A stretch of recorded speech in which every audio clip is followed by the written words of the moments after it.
They say a crown can make you untouchable. They're lying. I wore mine for 15 years, and it never once stopped the loneliness from crawling into bed beside me. Queen Evelyn Hartwell gave up everything for a king who couldn't stop loving a ghost. Tonight, you're going to watch her take it all back. Stay until the end because this story doesn't forgive, and it sure as hell doesn't forget. Hit that like button and drop your city in the comments so I know my tribe is riding with me. The banquet hall blazed with 1,000 candles, their flames dancing across marble columns that stretched toward a ceiling painted with conquest and glory. Queen Evelyn Hartwell sat at the high table, her spine straight as a blade, her hands folded in her lap with the kind of stillness that came from years of practice.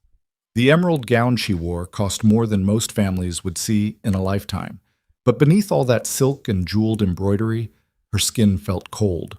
She'd learned to measure time differently in this palace, not in hours or days, but in the spaces between King Lucien's smiles. The real ones.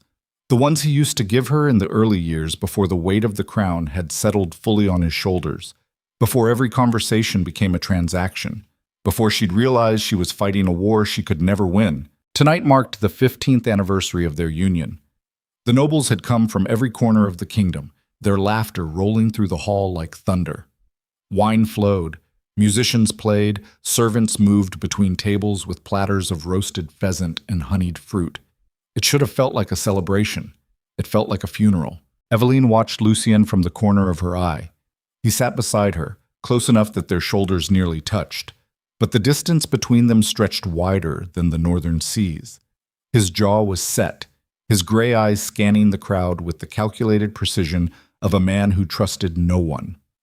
He'd grown harder over the years, his features sharpening into something that belonged more on a battlefield than a throne. Lord Garrett stood from his seat 3 tables down, raising his goblet high. The hall quieted. "Your Majesties," he began, his voice carrying the practiced boom of a man used to being heard. 15 years of prosperity, 15 years of unity. We raise our cups to the alliance that built this kingdom into the greatest power the North has ever known. The crowd erupted. Goblets clinked. Voices roared approval. Evelyn lifted her wine but didn't drink. The liquid inside looked like blood in the candlelight. Lucien rose, and the hall fell silent again. He had that effect on people.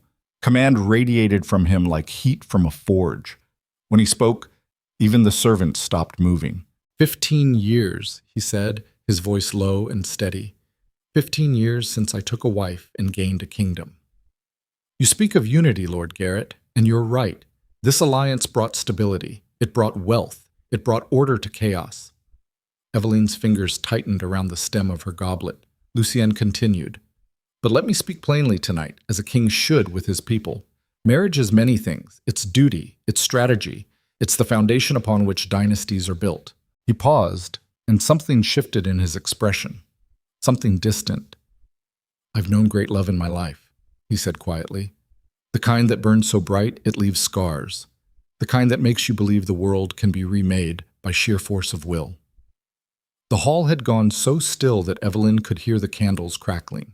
Seraphina Ashbourne understood that kind of fire, Lucien said, and the name hit Evelyn like a physical blow.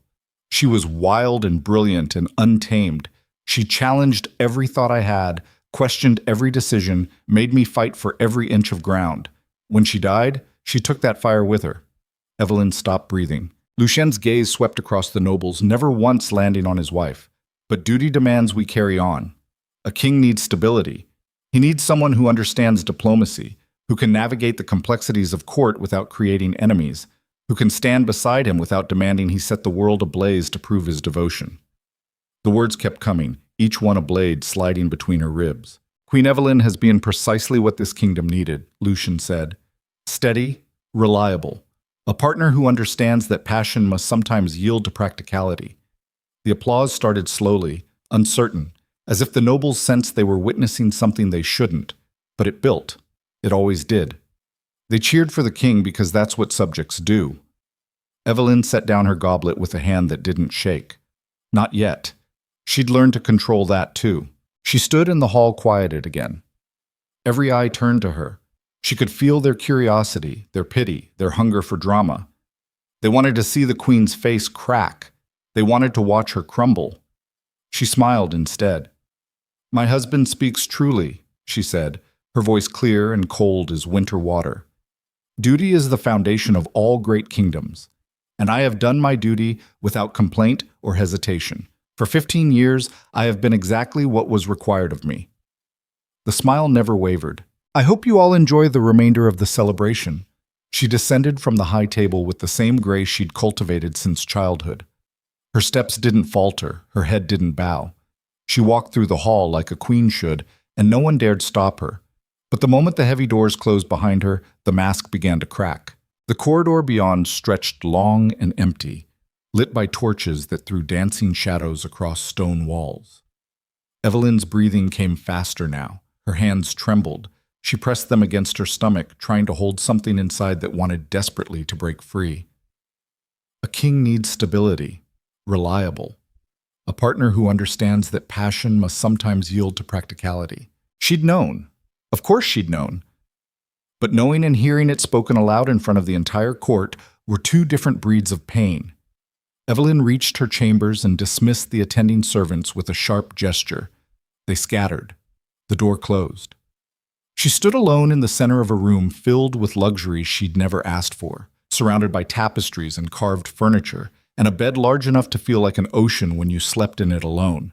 Her reflection stared back from the mirror across the room. The emerald gown, the crown of white gold and diamonds, the face that had learned to show nothing. She looked like a queen. She felt like a ghost. The crown came off first. She set it on the vanity with hands that had finally started shaking in earnest. 15 years she'd worn that thing. 15 years she'd carried its weight while pretending it didn't slowly crush her skull. What had she given up for this life? Her family's estate in the southern provinces, sold to help fund Lucian's early campaigns. Her younger sister's wedding, missed because duty demanded she stand beside the king during treaty negotiations. Her own dreams of studying philosophy and history, abandoned because queens didn't have time for such frivolous pursuits. And for what? To be compared to a dead woman at her own anniversary celebration. To be praised for being steady when what he really meant was dull. To spend 15 years competing with a memory she could never defeat, because Serafina Ashbourne had the one advantage Evelyn never could. She'd died before Lucian had the chance to grow tired of her. Evelyn's hands moved with sudden purpose. She crossed to the wardrobe and pulled out a simple traveling cloak, the kind servants wore when they ventured into the city. Her fingers worked at the clasps of the emerald gown, fighting with the intricate fastenings until the dress finally pooled at her feet like spilled wealth. She dressed in plain wool and leather, clothes that didn't announce status or demand attention, clothes that let a woman disappear. The logical part of her mind screamed that this was madness. Queens didn't simply vanish. The scandal would be catastrophic. The political ramifications could destabilize the entire kingdom. But the part of her that had cracked open tonight didn't care about logic anymore. She'd spent 15 years being practical, being steady, being everything Lucian needed her to be while he gave his heart to ashes and memory. Not anymore. Eveline gathered a small bag, filling it with a few personal items. Coins she'd quietly saved over the years from her own allowance. A few pieces of jewelry she could sell. Not the crown jewels. Those belonged to the throne. But simple things. Things that were hers. She paused at her writing desk. For a moment she considered leaving a letter. Some explanation. Some final word. But what would she say? That she'd finally understood she was never going to be enough? That she was tired of living in Serafina's shadow? That she'd rather die free than spend another night as the replacement queen?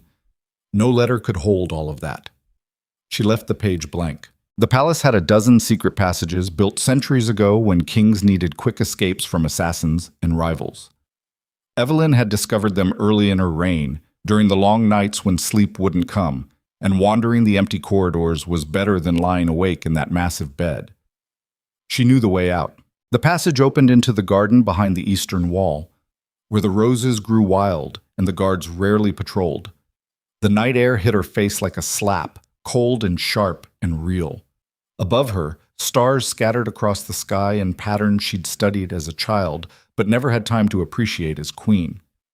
Evelyn pulled the hood of her cloak up and slipped through the garden gate. The city of Northaven sprawled below the palace hill, a maze of cobblestone streets and timber buildings that pressed together like conspirators. At this hour, taverns still blazed with light and laughter. Merchants shuttered their shops. Night workers emerged to begin their shifts. No one looked twice at another hooded figure moving through the streets. Eveline walked until her feet ached, putting distance between herself and the palace. She moved through districts she'd only ever seen from carriage windows, past lives she'd never been allowed to touch. A baker's apprentice hauled flour sacks. A mother sang a lullaby through an open window. Two men argued outside a tavern about a card game gone wrong. Normal people living normal lives. She'd forgotten what that looked like. By the time she reached the harbor district, dawn was threatening the eastern horizon. Ships rocked in their berths, their masts creating a forest of wood and rope against the lightening sky. Sailors moved across decks, preparing for departure. The air smelled of salt and fish and freedom. Eveline approached the harbor master's office, a squat building of weathered stone that looked like it had been standing since the city's founding. Inside, a grizzled man with more scars than teeth looked up from his ledger. "I need passage south," she said, keeping her voice low and rough. "Anywhere but here." The harbor master studied her with eyes that had seen every kind of runaway the world produced. Running from debt or the law? Neither. "From a life that doesn't fit anymore," he grunted. "That'll be 10 silver. She counted out the coins, aware that she was spending resources she'd need later. But later didn't matter if she didn't get out of North Haven first. "The Serpent's Wake leaves with the morning tide," the harbor master said, pocketing the money. "She's bound for Ravenmere. Captain doesn't ask questions as long as you don't cause trouble. I won't cause trouble." She made her way to the ship, a merchant vessel with patched sails and a crew that moved with the efficiency of men who'd worked together through storms and calm alike. The captain, a woman with iron-gray hair and a face carved by wind, gave Eveline a single appraising look and gestured her aboard. "Find a spot below deck and stay out of the way." Eveline descended into the hold, finding a corner among crates of wool and grain. She settled onto the rough planks, her back against a barrel that smelled of wine. As the sun broke over the horizon, the ship lurched into motion. Ropes creaked, sails snapped full of wind. The deck tilted as the Serpent's Wake caught the current and turned toward open water. Eveline climbed back up to watch North Haven shrink behind them. The palace sat on its hill like a crown itself, all white stone and soaring towers catching the first light of morning. Somewhere in those towers, Lucien was probably still asleep. Or maybe he'd already risen to attend to the endless demands of kingship. Either way, he wouldn't notice her absence for hours yet. Maybe longer. How long had it been since he'd truly looked at her? Not as the queen who managed his household and charmed his nobles, but as Eveline? As the woman who'd stood beside him through plague and rebellion and the slow, grinding work of building an empire? She couldn't remember. The wind picked up, carrying spray across the deck. Eveline turned her face into it, letting the salt sting her cheeks and the cold burn her lungs. For the first time in 15 years, no one was watching her. No servants waited for instructions. No nobles measured her words for weakness. No king compared her to a ghost and found her wanting. She was alone. She was terrified. She was free. The Serpent's Wake sailed south for 3 days, hugging the coastline as it made stops at smaller ports to trade goods and take on passengers. Eveline stayed below deck mostly, emerging only when the hold became too stifling or when her thoughts grew too loud in the darkness. The other passengers left her alone. A few merchants, a family relocating to warmer provinces, a priest who prayed silently in his corner and bothered no one. On the third night, Eveline stood at the rail watching the moon paint silver roads across the water. The captain approached, her boots heavy on the deck. "Running from a man or running from yourself?" the captain asked without preamble. "Does it matter? Not to me. But it'll matter when you get where you're going. Can't outrun yourself, girl. Believe me, I've tried." Eveline gripped the rail harder. "What if I'm running from both?" The captain lit a pipe, the tobacco glowing red in the darkness. "Then you better figure out who you want to be when you stop running. Because the sea doesn't care about your past, but the shore will demand you choose a future." She walked away, leaving Eveline alone with the moon and the waves, and a question she didn't have an answer for yet. Ravenmere appeared on the 4th day, sprawling across the coast like something that had grown organically from the rocks and tide. Unlike North Haven's ordered districts and planned streets, Ravenmere looked like it had been built by 100 different architects who'd never spoken to each other. Buildings leaned at odd angles. Streets curved and split and doubled back on themselves. The harbor teemed with ships from a dozen nations, their flags snapping in the constant wind. It was chaos. It was perfect. Evelyn disembarked with her small bag and her stolen identity. The city swallowed her immediately, just another figure in a crowd of thousands. She walked without direction at first, simply absorbing the energy of a place that had no idea who she was or what she'd left behind. No one bowed. No one cleared a path. A street vendor shouted at her for blocking his display of copper pots. A child nearly knocked her over chasing a runaway dog. It was the most beautiful thing she'd experienced in 15 years. But beauty didn't pay for food or shelter.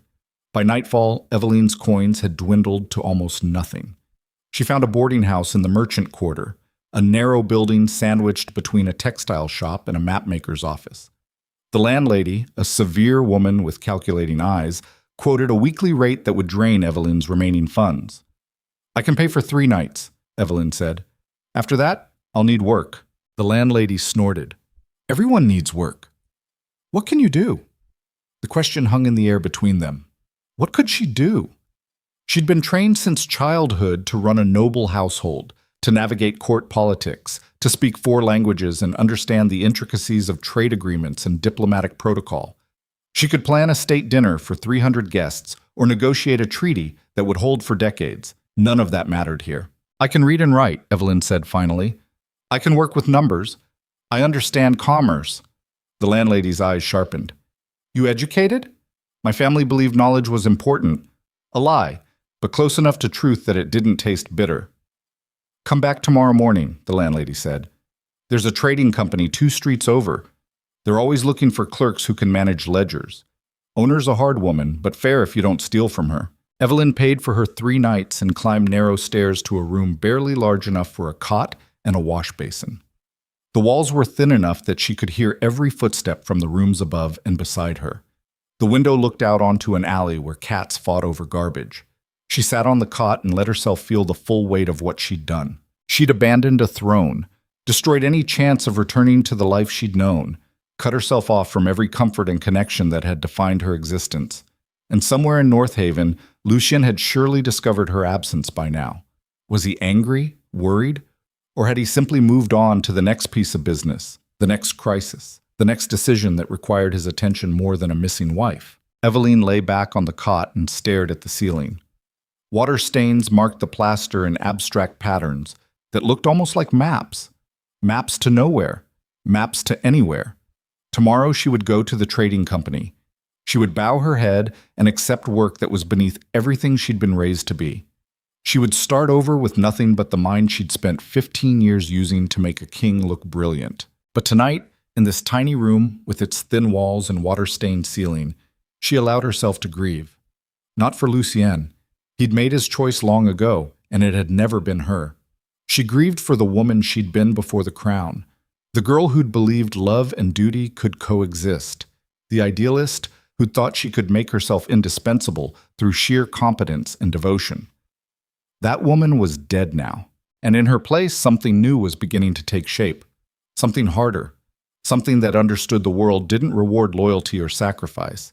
It rewarded power, it rewarded control. It rewarded those ruthless enough to take what they needed and defend it with teeth and claws. Evelyn closed her eyes and made herself a promise in the darkness. She would never again live as someone's second choice. She would build something that belonged to her alone. And if Lucien Vale ever saw her again, it would be as an equal, or not at all. The next morning dawned gray and cold. Evelyn washed her face in the basin, dressed in her simple clothes, and made her way to the trading company the landlady had mentioned.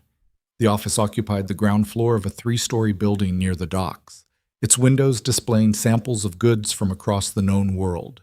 Silk from the eastern provinces, spices from the southern islands, metalwork from the mountain kingdoms. Inside, chaos reigned. Clerks rushed between desks piled high with papers. A woman's voice cut through the noise like a blade, demanding to know why a shipment of wool had arrived 3 days late and 20% short of the agreed quantity. Evelyn approached the nearest clerk, a young man whose ink-stained fingers trembled slightly as he wrote. I'm looking for work, she said. He barely looked up. See Mistress Thorne, back office. But she's in a mood today, so maybe wait until... I'll see her now. The clerk shrugged and pointed to a door at the rear of the main room.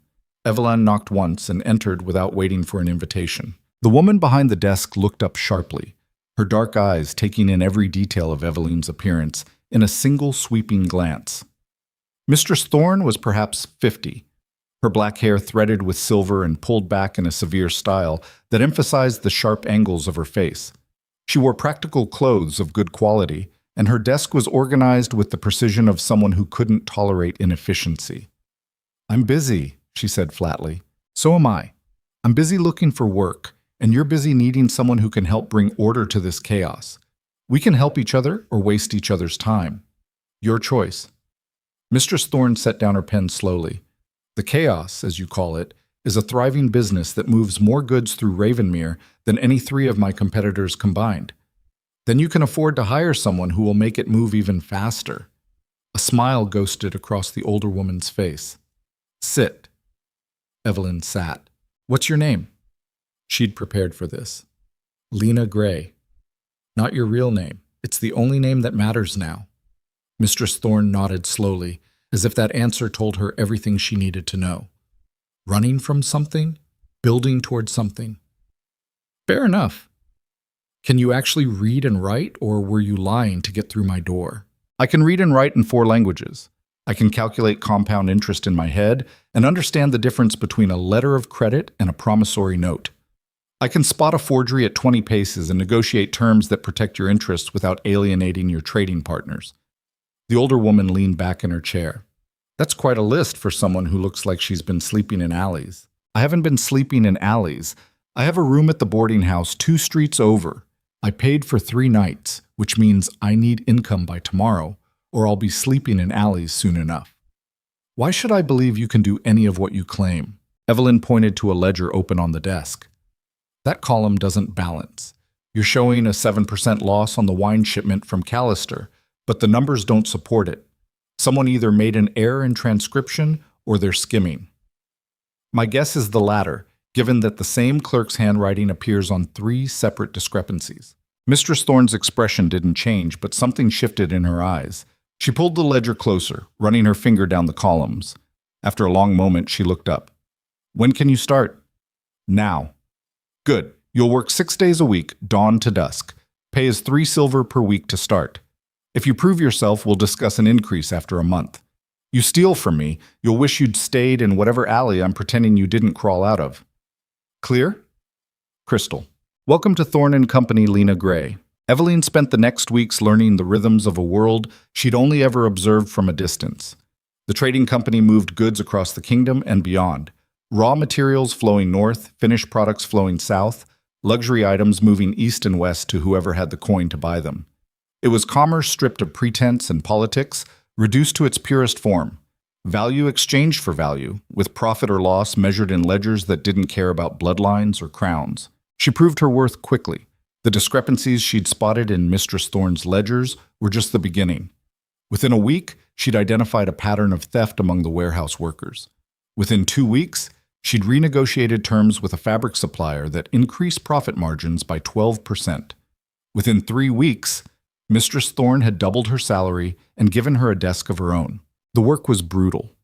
12-hour days that left her hands cramped and her eyes burning. But it was hers. Every solution she found, every problem she solved, every deal she closed, it all belonged to her in a way nothing ever had in the palace. And slowly, carefully, she began to build something bigger. Late one night, Evelyn sat in her boarding house room with papers spread across the floor. Shipping routes, trade patterns, market reports from across the kingdom. She'd been collecting information like a miser hoarding coin, piecing together a picture of how wealth actually moved through the realm. What she saw made her smile. The kingdom's economy wasn't controlled by kings or nobles. It was controlled by whoever understood the invisible threads connecting port cities, trade routes, and commodity flows. And most of the people managing those threads were doing it poorly, held back by tradition or lack of imagination or simple incompetence. There were gaps in the system, inefficiencies that cost fortunes, Opportunities that no one was exploiting because they couldn't see past the way things had always been done. But Eveline could see them. She'd spent 15 years watching Lucien build political power through alliances and military strength. She understood now that she'd been learning the wrong lesson. Real power didn't come from armies or bloodlines. It came from controlling the things people needed to survive. 3 months after arriving in Ravenmere, Eveline walked back into Mistress Thorne's office with a proposal. The older woman listened in silence as Eveline laid out her vision, a consortium of trading companies that would coordinate shipments, share information, and standardize pricing to maximize profits across the entire network. "You want to build a merchant empire," Mistress Thorne said when she'd finished. "I want to build something that can't be ignored, something that makes kings nervous." "Why?" "Because I'm tired of being powerless." The older woman studied her for a long moment. "This past you're running from, it's going to catch up eventually. They always do. Let it catch up. By the time it does, I'll be ready." Mistress Thorne smiled. "Then let's start building." The consortium grew quickly.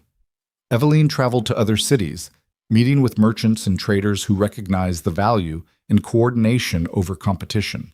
She used every skill she'd honed as queen: negotiation, persuasion, strategic thinking, but without the constraints of royal protocol or Lucien's shadow looming over every decision.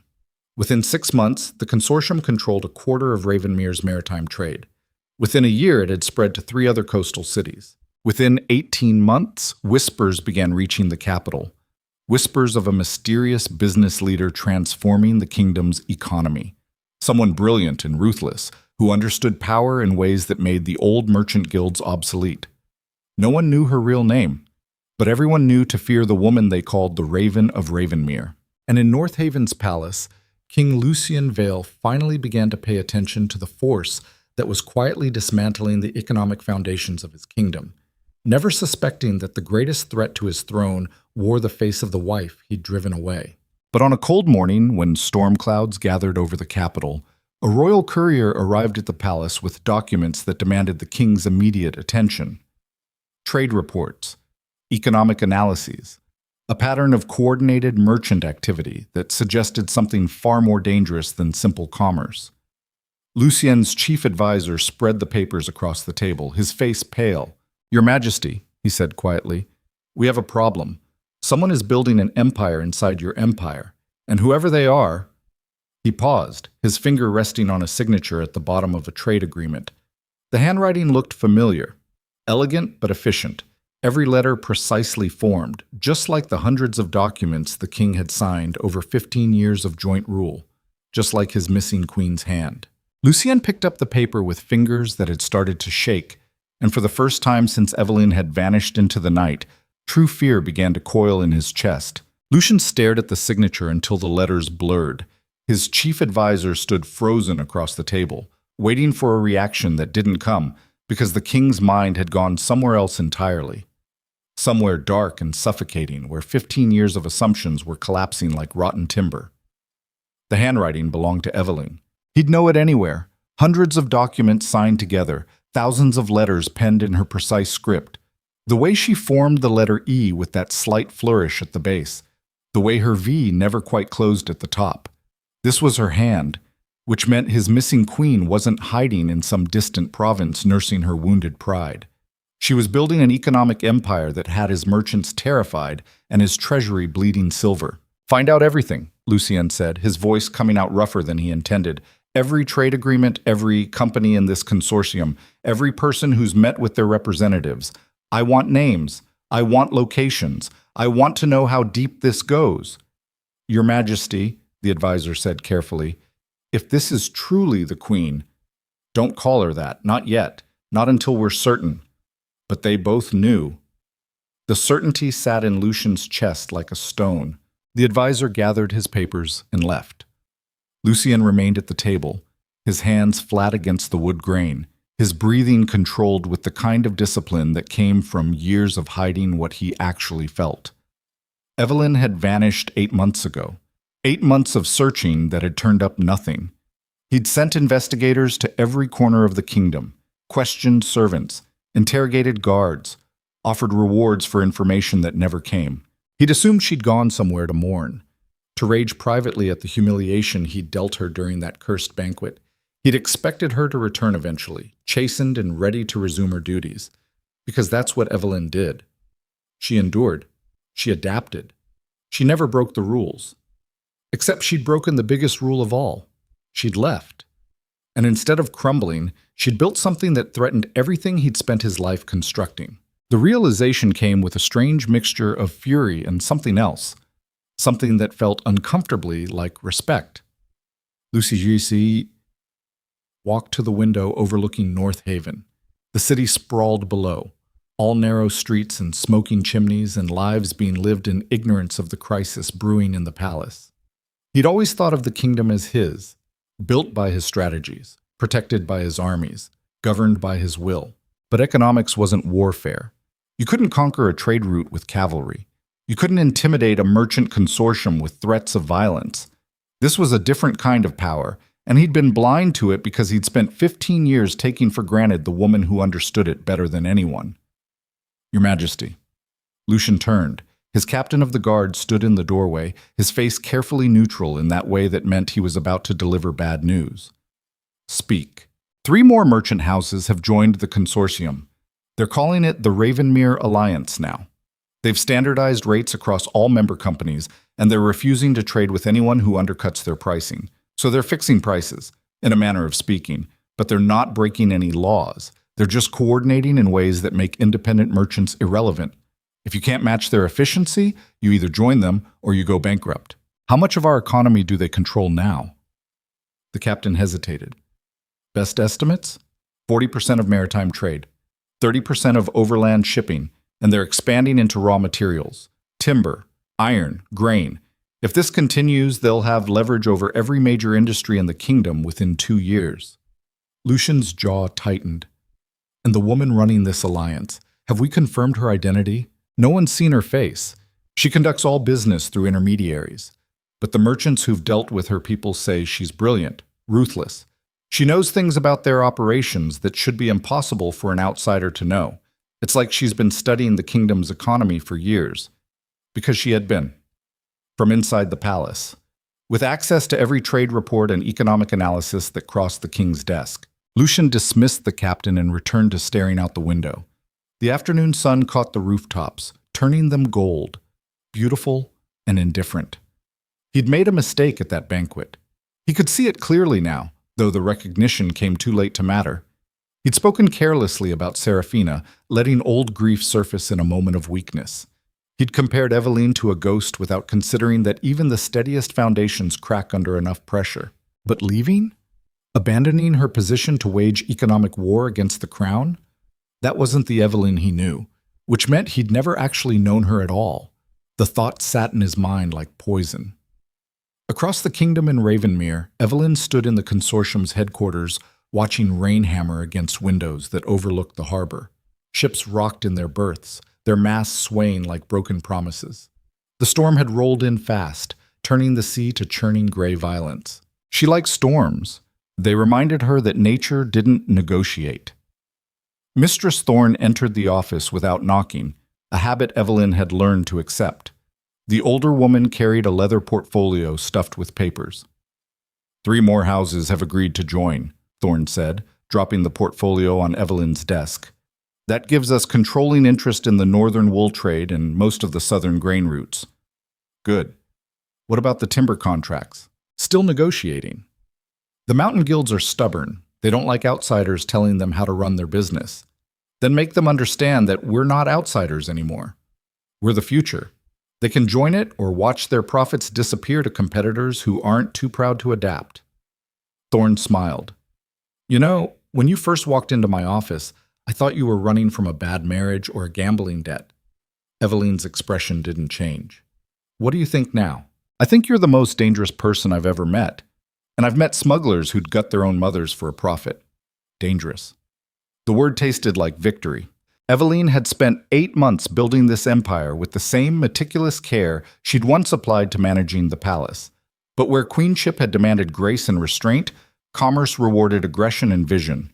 Every weakness in the existing system was an opportunity. Every inefficiency was a foothold. Every competitor who underestimated her was another piece added to her growing power. She'd learned something fundamental in those months.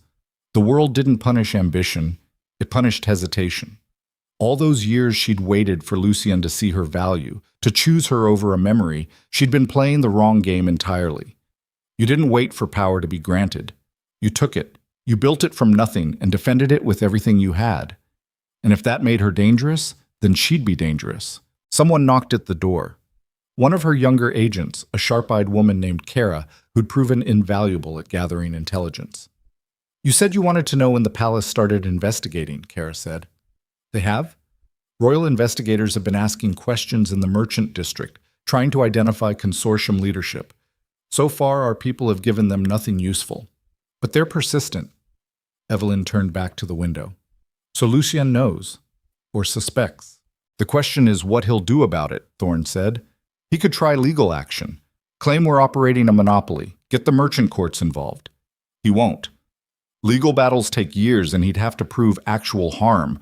By the time any ruling came down, we'd control too much for it to matter. Then what?" Evelyn's reflection stared back at her from the rain-streaked glass. She looked different than she had 8 months ago. Leaner, harder. The softness that had once defined her features had been burned away by endless work and calculated fury. "He'll come himself," she said quietly. "Eventually. When he realizes the threat is real and his advisors can't solve it for him, he'll come to Ravenmere and he'll demand answers. And when he does, then we'll see if he's learned anything about underestimating people." Thorne and Kara left her alone. Evelyn remained at the window, watching the storm tear at the harbor. Part of her had been preparing for this moment since the day she'd walked away from the palace. The confrontation that was inevitable, the reckoning that would force Lucian to see what he'd created by taking her for granted. But another part of her, the part she tried not to acknowledge, was afraid, not of Lucian, not of losing what she'd built, afraid that seeing him again would remind her of why she'd stayed for 15 years, why she'd endured the loneliness and the comparisons and the slow death of hope, why some pathetic fragment of her heart still remembered the early years when he'd smiled at her like she mattered. That fear made her angry, and anger was useful.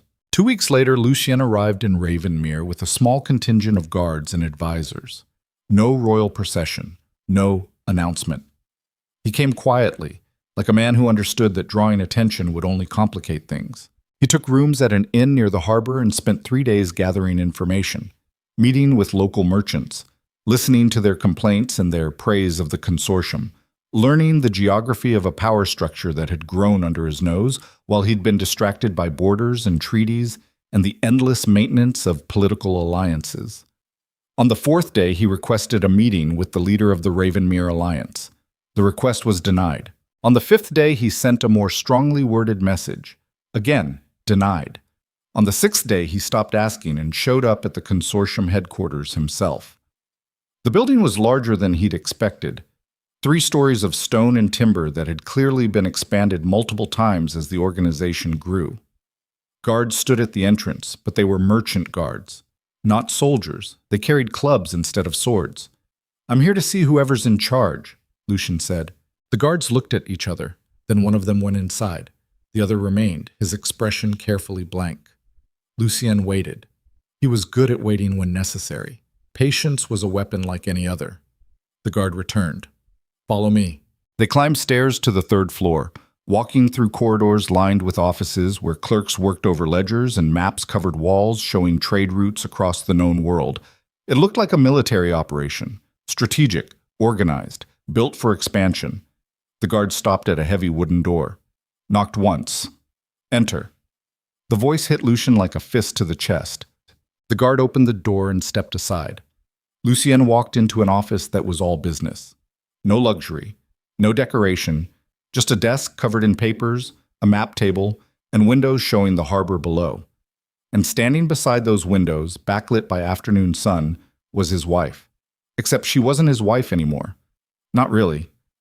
The woman looking at him with cold eyes and a posture that suggested she'd been expecting this meeting for months. This was someone new. Someone he didn't know. Evelyn wore practical clothes. No gown, no crown, no jewelry. Her hair was pulled back in a simple style. She looked like a merchant, like a woman who worked for a living instead of presiding over banquets. She looked free. "Hello, Lucien," she said, and her voice carried no warmth at all. He couldn't speak. Words had abandoned him. All the things he'd planned to say, the demands, the questions, the carefully constructed arguments turned to ash in his throat. Evelyn moved to her desk and sat. The gesture was deliberate. She was in control here. This was her territory. "You wanted a meeting," she said. "You have 15 minutes. That broke his paralysis. 15 minutes? Do you know who I am? A king who wandered into someone else's kingdom. Yes, I know exactly who you are. The question is whether you know who I am. You're my wife." Wrong. I was your wife. Past tense. The woman you married died 8 months ago during a banquet where she finally understood that 15 years of loyalty and sacrifice meant nothing to the man she'd stupidly believed might eventually love her. Lucien flinched. The words cut because they were true. "I spoke carelessly that night," he said. "I didn't mean—" "Yes, you did. You meant every word. You were honest for the first time in our marriage. And I'm grateful. Because that honesty freed me to become something better than a replacement for a dead woman you couldn't stop mourning." She stood again, crossing to the map table. Her fingers traced a route along the coast. "This is mine," she said quietly. "Every trade route marked here, every company in the consortium, every merchant who's sworn loyalty to the alliance. I built it from nothing while you were busy being king of a realm you don't actually understand. You're destroying the economy. I'm restructuring it. There's a difference. The old system was inefficient and corrupt. I'm introducing coordination and accountability. Yes, some people are losing money, the ones who profited from chaos and exploitation. But the kingdom as a whole will be stronger, more stable, more prosperous, under your control, under rational management, which apparently looks like control to someone who's used to ruling through force and birthright." Lucien stepped closer. She didn't retreat. They stood on opposite sides of the map table, the entire kingdom spread between them in ink and parchment. "Why?" he asked, and his voice came out rougher than he intended. "Why do this? If you were unhappy, you could have talked to me. We could have—" "Talked?" She laughed, and the sound had edges. "Lucien, I tried talking to you for 15 years. Every conversation we had was you telling me what the kingdom needed, what you needed, what Serafina would have done. I talked until my voice gave out, and you never heard a single word." "That's not true." "Isn't it? Tell me one thing about who I was before I married you. One dream I had, one thing I wanted from life besides standing next to you looking decorative." Silence. He had nothing. Evelyn nodded. "That's what I thought. You didn't marry me, Lucien. You acquired a political asset, someone to manage your household and charm your nobles and give you heirs to secure your dynasty. And I was fool enough to believe that if I did it all perfectly, you might eventually see me as something more than a convenience. I did see you. I appreciated... Appreciation isn't love, and I'm done settling for less than I deserve." She walked to the door and opened it. "Your 15 minutes are up. Go back to North Haven. Rule your kingdom. I'll keep building mine. As long as our interests don't conflict directly, there's no reason we can't coexist." Lucien didn't move. "You can't just walk away from this. From us. There is no us. There never was. And yes, I can walk away. I already did. I could have you arrested, brought back to the palace by force. You could try. But I have 3,000 merchants who depend on the consortium for their livelihoods. Arrest me, and you'll have riots in every port city in the kingdom. You'll have an economic collapse that makes your current problems look trivial, and you're not stupid enough to light that fire. So this is blackmail. This is reality.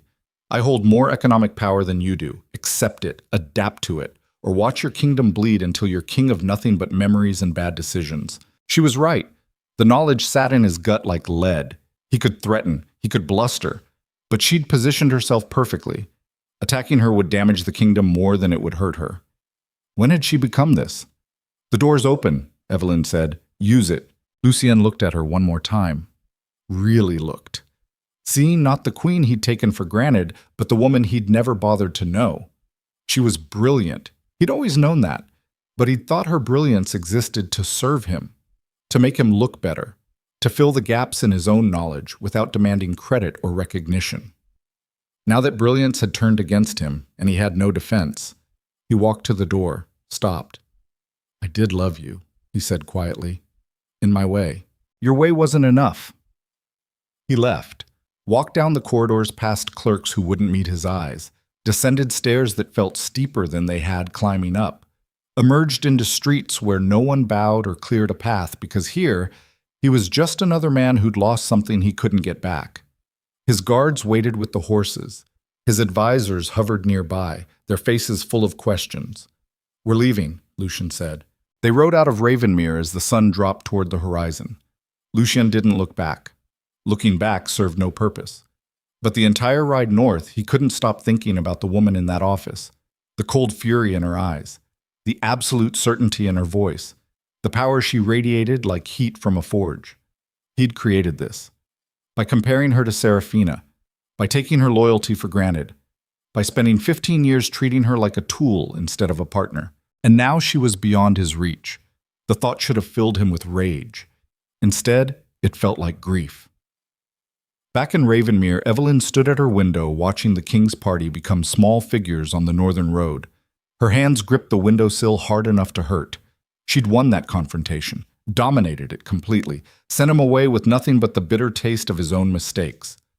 So why did her chest feel hollow? Mistress Thorne appeared in the doorway. "How did it go?" "Exactly as planned. You're lying to yourself." Evelyn turned. Thorne stood with her arms crossed, her expression sharp. "He showed up hoping you'd fold," Thorne continued, "hoping the girl who spent 15 years trying to please him was still in there somewhere. And you proved she wasn't. That's a victory. So why do you look like you lost something?" "Because I did. I lost the delusion that confronting him would feel good, that showing him what he threw away would give me satisfaction. And it didn't? It just felt empty. Like winning a game no one else was playing." Thorne crossed the room and stood beside her. "Listen to me. Men like Lucian don't change because you prove something to them. They change when they lose something they can't replace. If you walked out of here feeling anything other than entitled to get you back, then you did more than win. You made him understand that actions have consequences." Evelyn nodded slowly, but understanding felt different than she'd imagined. She'd wanted triumph. She'd gotten hollow victory instead. "What happens now?" Thorne asked. "Now we keep building. The consortium needs to expand into the eastern provinces. We need contracts with the mountain kingdoms. And I want to start acquiring property in Northaven itself. Right under his nose. You're not done punishing him. I'm done punishing anyone. This isn't about him anymore. This is about making sure I'm never powerless again, never dependent on someone else's whims or mercy. If that hurts Lucian, it's collateral damage, not the goal." Thorne studied her. "You keep telling yourself that. Maybe eventually you'll believe it." She left. Evelyn remained at the window, watching darkness settle over Ravenmere like a blanket. The problem was Thorne was right. Part of her had wanted Lucian to fight harder, to refuse to leave, to demand she come back, not because the kingdom needed her, but because he did. Because somewhere in the wreckage of their marriage, he'd discovered feelings he'd been too blind or stupid to recognize before. But he hadn't done any of that. He'd accepted her terms, walked away, given up, just like she'd told him to. Getting what you wanted shouldn't feel this bitter. 3 months passed. The consortium continued its expansion, swallowing smaller trading companies and establishing footholds in territories that had never been connected to Ravenmere's economic network before. Evelyn worked 18-hour days, driving herself and everyone around her toward a vision only she could fully see. She was building an empire, not of territories and armies, but of commerce and dependency. A web of trade relationships so intricate and essential that dismantling it would collapse the kingdom's economy. Power that didn't rely on birthright or violence. Power that was hers alone. But the work couldn't fill all the hours. Late at night, when exhaustion should have pulled her into dreamless sleep, her mind wandered to places she didn't want to go, to memories of the early years when Lucian had still smiled at her, when they'd worked together on treaties and trade agreements, her insight complementing his strategic vision, before Serafina's ghost had settled between them like frost. She hated those memories. They made her weak. One night, Kara brought news that drove the memories away. "You said to tell you if anything unusual happened in Northaven," Kara said. "What happened?" "There's been movement among the nobles. 3 families who've traditionally supported the king have withdrawn from court. Publicly, they're citing personal matters. But sources say they're unhappy with how he's handling the economic crisis, meaning they blame him for losing control of the trade networks. Exactly. And there are rumors, unconfirmed but persistent, that some of them have been in contact with your representatives, feeling out whether the consortium would support a change in leadership. Eveline's pulse quickened. They want to start a coup. They want options. If the king can't protect their interests, they'll find someone who can. This was dangerous territory. The consortium controlled commerce, but politics was a different game. Getting involved in noble power struggles could destroy everything she'd built, but it could also give her leverage she'd never imagined. Send word that we're willing to listen, Evelyn said carefully, but make no promises. I want to know who's involved and what they're actually proposing. If this is serious, we need complete intelligence before we even consider participation. And if it's serious, then we make sure we're on the winning side. Kara left. Evelyn returned to staring at her maps, but she wasn't seeing trade routes anymore. She was seeing the palace, the throne room where Lucian held court, the high table where he'd destroyed her in front of the entire kingdom. If nobles were turning against him, his reign was more fragile than anyone realized. The economic pressure she'd applied was working, squeezing him from below while political rivals circled from within. She could finish this, not through confrontation or punishment, but through the slow, methodical destruction of everything he'd built. Watch his kingdom crumble the way he'd watched her heart break, with calm indifference. The thought should have excited her. Instead, it made her feel sick.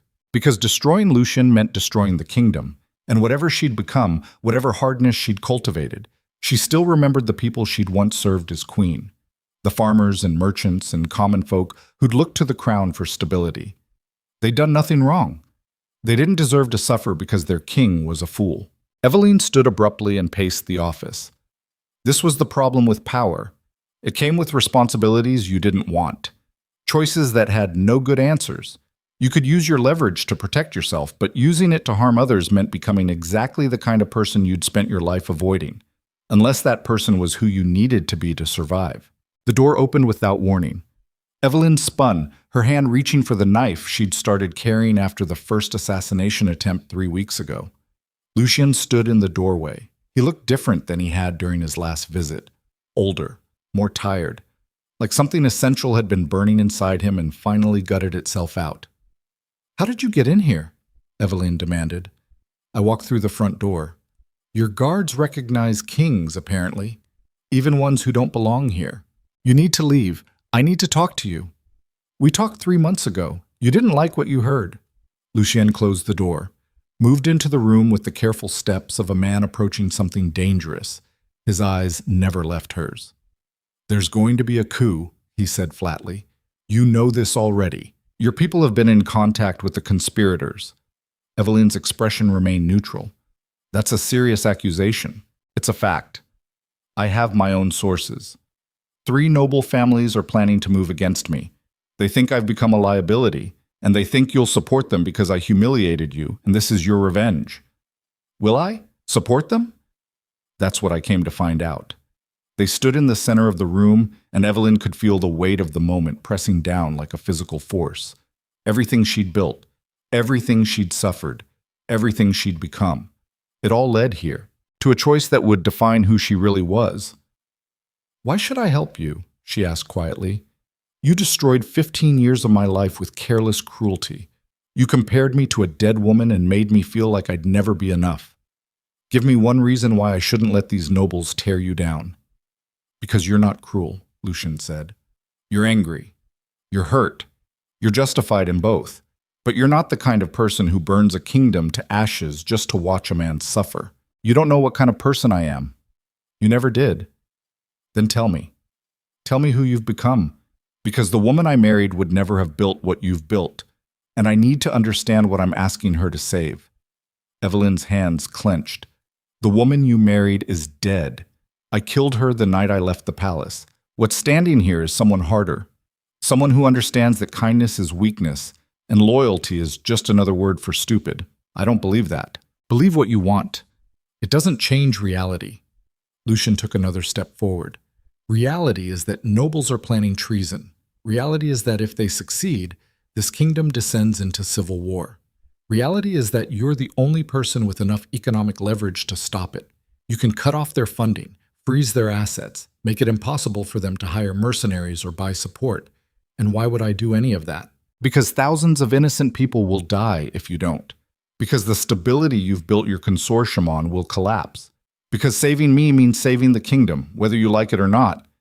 The logic was sound. Infuriating, but sound. And if I help you, she said slowly, what do I get? Whatever you want. Anything. Anything within my power to give. Evelyn walked to her desk, pulled out a document she'd been working on for weeks. A proposal she'd never thought she'd actually use. She handed it to Lucian. He read in silence. His expression didn't change, but she watched his knuckles go white around the parchment. Equal authority over the crown, he said finally. Complete veto power over economic policy. A seat on the royal council with voting rights. This isn't a partnership. This is you demanding half my kingdom. Yes. And if I refuse, then good luck stopping the coup on your own. Lucien looked at her, really looked, and something in his face cracked open just enough that she could see the man he'd been before the crown had hardened him. I've been a fool, he said quietly, and worse than a fool. I've been blind. For 15 years I had someone brilliant and loyal beside me, and I treated her like furniture, like something that would always be there no matter how little attention I paid. And when you left, I told myself you'd come back, that you needed me more than I needed you. But you didn't need me at all. No, I didn't. And now you've become something that terrifies me. Because you don't need me, but I need you. And I have nothing to bargain with except the truth. He set the document down.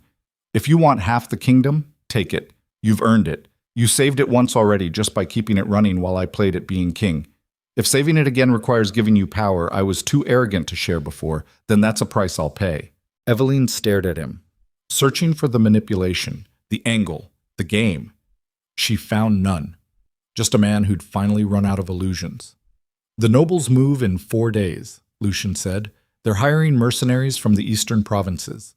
500 men, maybe more. If we're going to stop this, we need to move now. Evelyn's mind raced. 4 days wasn't much time, but it was enough. If I do this, she said, everything changes. I'm not going back to being the decorative wife who smiles at banquets. If we stop this coup together, we rule together, truly, as equals. Agreed. And you never compare me to her again. Serafina is buried. She stays that way. Something flickered in Lucien's eyes. Pain, maybe. Or relief. Agreed. Evelyn nodded once. Then we have work to do. She moved to the door, calling for Kara and Thorn. When they entered and saw Lucien standing in the office, their hands went to their weapons. It's fine, Evelyn said. We're working together. For now. Thorn's eyebrows rose. This should be interesting. Interesting wasn't the word for it. But as Evelyn began outlining her plan, the financial maneuvers that would cripple the conspirators, the intelligence networks that would expose their allies, the strategic coordination that would require her consortium and Lucien's remaining loyalists to function as a single unit, she felt something she hadn't felt in months. Purpose that went beyond revenge. A fight worth winning, not because it would punish someone, but because it would save something. And when Lucien stepped up beside her to add his own strategic insights, their minds clicking together the way they had in the early years, she realized something that scared her more than any coup. Part of her had missed this. The work stretched through the night and into the following days. Evelyn's consortium froze assets, cut off supply lines, applied economic pressure that left the conspirators scrambling. Meanwhile, Lucien's network of loyalists moved quietly through the capital, identifying mercenaries before they could be deployed and turning potential allies against the coup. It was precise, brutal, effective, and it required trust. Standing in the consortium headquarters on the third night, watching Lucien coordinate with his captain of the guard, while Evelyn directed her merchant agents, Thorn leaned close. "You're good together," she murmured, "when you're not busy destroying each other." Evelyn didn't respond, because Thorn was right, and that truth was more dangerous than any conspiracy. On the fourth day, the coup collapsed before it could begin. 2 of the 3 noble families withdrew their support when they realized their funding had evaporated. The third family's leader was arrested trying to flee the kingdom with what little portable wealth he had left. The mercenaries, unpaid and abandoned, dispersed. The crisis was over. Lucienne and Evelyn stood in her office as reports came in confirming what they already knew. They'd won, together, against an enemy that should have destroyed them both. "Thank you," Lucienne said.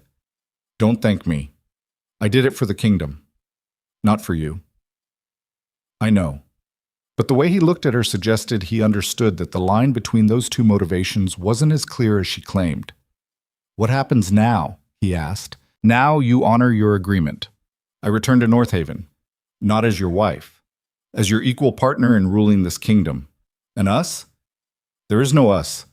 There's a political alliance built on necessity, nothing more." Lucienne nodded slowly. "If that's what you need to believe. It's what I know." But as he turned to leave, Evelyn felt something crack in her chest, something she'd been holding closed through sheer force of will. She'd won everything she wanted: power, recognition, revenge even, in its way. So why did watching him walk away hurt worse than anything he'd done at that banquet? "Lucienne," she said. He stopped, turned. "The things you said that night, about Serafina, about me being steady instead of passionate, did you mean them? Or were you just being cruel?" He was quiet for a long moment. When he spoke, his voice carried weight. "I meant them. At the time. I believed passion was the only kind of love worth having because it's what I'd known with her, and I was wrong. Because passion burns bright and dies fast. What you gave me was stronger, more patient, more real, and I was too stupid to see it until you were gone. And now? Now I see it, and I know I don't deserve a second chance. But if you ever decide I've earned one, I'll spend the rest of my life proving you weren't wrong to take the risk." He left. Evelyn stood alone in her office, surrounded by maps and ledgers, and the architecture of an empire she'd built from nothing. She'd won. So why did it feel like the war had just begun? The journey back to North Haven took 5 days. Evelyn rode in a carriage that bore no royal insignia, accompanied by Mistress Thorne and a small contingent of consortium guards. Lucienne had offered her a place in the royal procession, but she'd refused. They might be allies now, but she wouldn't return to the palace as his appendage.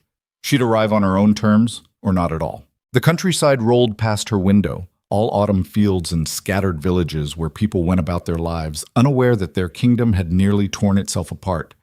Evelyn watched them with a strange detachment. She'd been one of them once, in a different life. A girl from a noble family who believed in duty and honor, and the fairy tale that sacrifice would be rewarded. That girl was as dead as Serafina. What remained was something harder, something that had learned to calculate the value of every relationship, every alliance, every word spoken in public. Power wasn't a gift. It was a weapon you forged from the wreckage of your illusions. Thorne sat across from her, reading through trade reports with the focus of someone who trusted numbers more than people. "You're quiet," Thorne said without looking up. "I'm thinking. About the king? About what happens when we get to North Haven. The nobles who supported the coup are still there, arrested, but not executed. Their families still hold influence. Their allies still whisper in corners.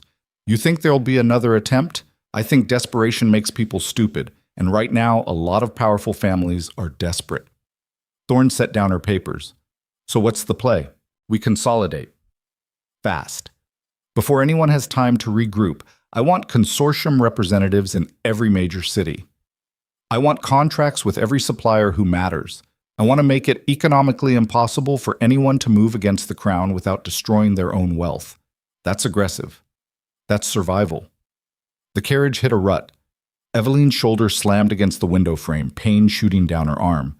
She didn't make a sound. Pain was information, nothing more.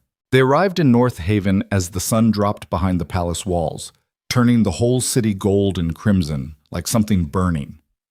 Evelyn stepped from the carriage and breathed air that tasted of smoke and memory. 10 months since she'd walked out through the garden gate. 10 months since she'd been anyone's queen. Now she was back. But not as the woman who'd left. A royal steward approached, his expression carefully neutral in that way servants perfected when they weren't sure who held real power anymore. "Your Majesty," he began. "Don't call me that. Not yet." The man hesitated. "Then what should—" "Evelyn. Just Evelyn." She walked toward the palace entrance, Thorne at her side. Guards stood at attention, but their eyes tracked her with uncertainty. She'd been gone long enough that some of them were new. They'd heard stories, maybe. The queen who vanished, the woman who built an empire despite a king. Let them wonder. Inside, the palace felt smaller than she remembered. The corridors that had once seemed vast now felt like a cage dressed in marble and gold. Servants moved through their routines, but they fell silent as she passed. Whispers followed in her wake like smoke. Lucienne met her in the great hall, flanked by advisors who looked at her with expressions ranging from respect to barely concealed hostility. The political landscape had shifted during her absence, and not everyone was happy about her return. "Welcome back," Lucienne said. The formality hung between them like a blade. "We should speak privately," Evelyn said. Agreed. They walked to the king's study, a room she'd been in 1,000 times but never really seen. Now she noticed details that had been invisible before. The maps on the walls showing military campaigns, the weapons displayed like art, the complete absence of anything soft or personal. This room had always belonged to war. Lucienne closed the door. The silence that followed felt dangerous. "The terms we agreed to," Evelyn said. "I want them in writing, signed and witnessed before the entire council. No ambiguity, no room for reinterpretation. You don't trust me. I don't trust anyone. You taught me that." He absorbed the hit without flinching. "Fair enough. I'll have the documents prepared, but there's something you need to know before we make this official." "What?" "Not all the nobles who supported the coup have been arrested. We caught the leaders, but there are others. People who were careful enough to hide their involvement. And they're still out there, still dangerous." "Names." Lucienne handed her a list. Evelyn scanned the parchment, her stomach dropping with each name she recognized. 3 families she'd considered allies during her time as queen. 2 minor lords who'd always seemed loyal. And one name that hit her like a physical blow. Lord Garrett. The man who'd raised the toast at that cursed anniversary banquet, who'd served on the council for 20 years, who'd been Lucien's most trusted advisor. "Are you certain?" Evelyn asked. "We have correspondence, plans written in his own hand. He was going to be installed as regent after I was removed. The coup wasn't just about replacing me. It was about taking control of the entire kingdom." "Why isn't he arrested?" "Because I can't prove it publicly. The letters were obtained through methods that wouldn't hold up in a formal trial, and Garrett knows it. He's still free, still attending council meetings, still playing the role of loyal advisor, but he's waiting, planning his next move." Evelyn's mind raced. This changed everything. If Garrett was dirty, then the corruption went deeper than anyone realized. How many other advisors were compromised? How many of the people Lucienne relied on were actually working against him? "We need to flush him out," she said. "How?" "Give him a target he can't resist, something valuable enough to risk exposure." Lucienne studied her. "You're talking about bait." "I'm talking about ending this before it spreads. If we let Garrett operate in the shadows, he'll rebuild everything we just destroyed. But if we force him into the open, we can cut the rot out completely." "And what bait did you have in mind?" Evelyn met his eyes. "Me." The plan came together over the next 3 days. Evelyn would be given an official position on the Royal Council with authority over all economic policy. The appointment would be announced publicly, making her the most powerful person in the kingdom after Lucienne himself. And for someone like Garrett, who'd been planning to seize that same power through violence, the insult would be unbearable. He'd have to move against her. And when he did, they'd be ready. Mistress Thorne thought the plan was insane. "You're making yourself a target," Thorne said flatly. "These people tried to start a civil war. They won't hesitate to put a knife in your back. That's why we're controlling the environment. The announcement happens during a council meeting, guards everywhere, every entrance monitored. If Garrett tries anything, we'll have him. And if he doesn't try anything, if he's smart enough to wait, then we escalate until he has no choice. But men like Garrett don't have patience. They have ego. And ego makes people sloppy." Thorne shook her head. "You've changed. The woman who left this palace wouldn't have considered using herself as bait. The woman who left this palace was naive. She thought playing by the rules would protect her." "I know better now." The council meeting was scheduled for midday. Evelyn dressed carefully, choosing clothes that balanced power and accessibility. No crown, no royal regalia. Just well-cut fabric in dark blue, the color of deep water and deeper resolve. She studied herself in the mirror and saw a stranger, Someone who'd learned to weaponize everything, including her own vulnerability. The council chamber filled slowly. Nobles took their seats around the long table, their expressions ranging from curious to hostile. Lord Garrett sat near the head of the table, his face a mask of polite interest. He looked like someone's grandfather, harmless, trustworthy. Evelyn knew better. Lucian called the meeting to order. His voice carried the weight of authority, but Evelyn could hear the tension underneath. He was gambling everything on this moment. If the plan failed, he'd look weak. If it succeeded but casualties resulted, the kingdom would fracture. There was no safe path forward, only necessary risks. The announcement, when it came, landed like a stone in still water. Evelyn Hartwell would assume the newly created position of High Chancellor of Commerce, with full authority over trade policy, economic regulation, and commercial law. She would sit on this council as an equal voice. Her decisions would carry the weight of royal decree. The silence that followed felt like a held breath. Then Lord Garrett stood. "Your Majesty," he said, his voice smooth as poison, "surely this requires further discussion. The creation of such a position, the granting of such unprecedented authority to someone who abandoned her duties." "I didn't abandon anything," Evelyn cut in. "I left a situation that had become untenable, and in my absence I built something this kingdom desperately needs.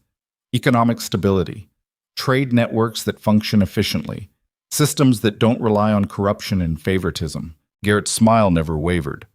"Of course, your accomplishments are remarkable, but accomplishments in the private sector don't necessarily translate to governance. This council has served the kingdom for generations. We have experience, institutional knowledge. Introducing such radical change is exactly what this kingdom needs," Lucian said. "The old ways brought us to the edge of civil war. New leadership prevented it. That's not a coincidence." Other nobles spoke up, some supporting the appointment, others questioning it. The debate grew heated. Voices overlapped. Arguments became accusations. Evelyn watched Garrett through it all. He was good, never raising his voice, never showing anger, just reasonable concerns delivered with perfect timing. But his eyes told a different story. They burned with fury, barely contained. The meeting dragged on for hours. By the time it ended, nothing had been resolved. The appointment would move forward, but the opposition had made their position clear. This wasn't over. Evelyn walked back to her chambers with guards flanking her. The hallways felt longer than they should. Every shadow seemed to hide threats. She was being paranoid, or she was being smart. The line between those two things had become impossibly thin. That night, Evelyn couldn't sleep. She paced her chambers, mind churning through scenarios and contingencies. Garrett would make his move soon. He had to. The longer he waited, the more entrenched her position became. But when would he strike? And how? A knock at the door made her freeze. Her hand went to the knife she now kept within reach at all times. "Who is it?" Kara's voice came through the wood. "I have information." Evelyn opened the door. Her intelligence agent slipped inside, her face pale. "What happened? I've been tracking Garrett's movements like you asked. Tonight he met with someone in the lower city. A mercenary captain, former military. The kind of man you hire when you need violence done quietly. Did you get a name?" "Cormac Blake. He's got a reputation. Expensive, efficient, no moral complications." Evelyn's blood went cold. "How many men does he have?" "At least 20, maybe more. And they're not ordinary sellswords. These are trained killers." "When?" Kara hesitated. "Tomorrow night. There's a state dinner. You're expected to attend. It's the perfect opportunity. Lots of people, lots of confusion. Easy to make an assassination look like an accident or the work of someone else. Does Lucian know?" "Not yet. I came to you first." "Good. Don't tell him. Not yet." Kara's eyes widened. "Why not?" "Because if Lucian knows, he'll cancel the dinner. He'll lock down the palace. And Garrett will go underground.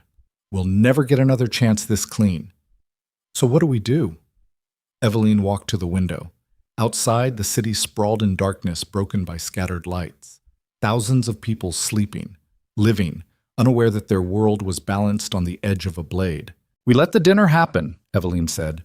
"But we changed the variables. I want your best people in that room, not as guests, as servants. Guards in plain clothes.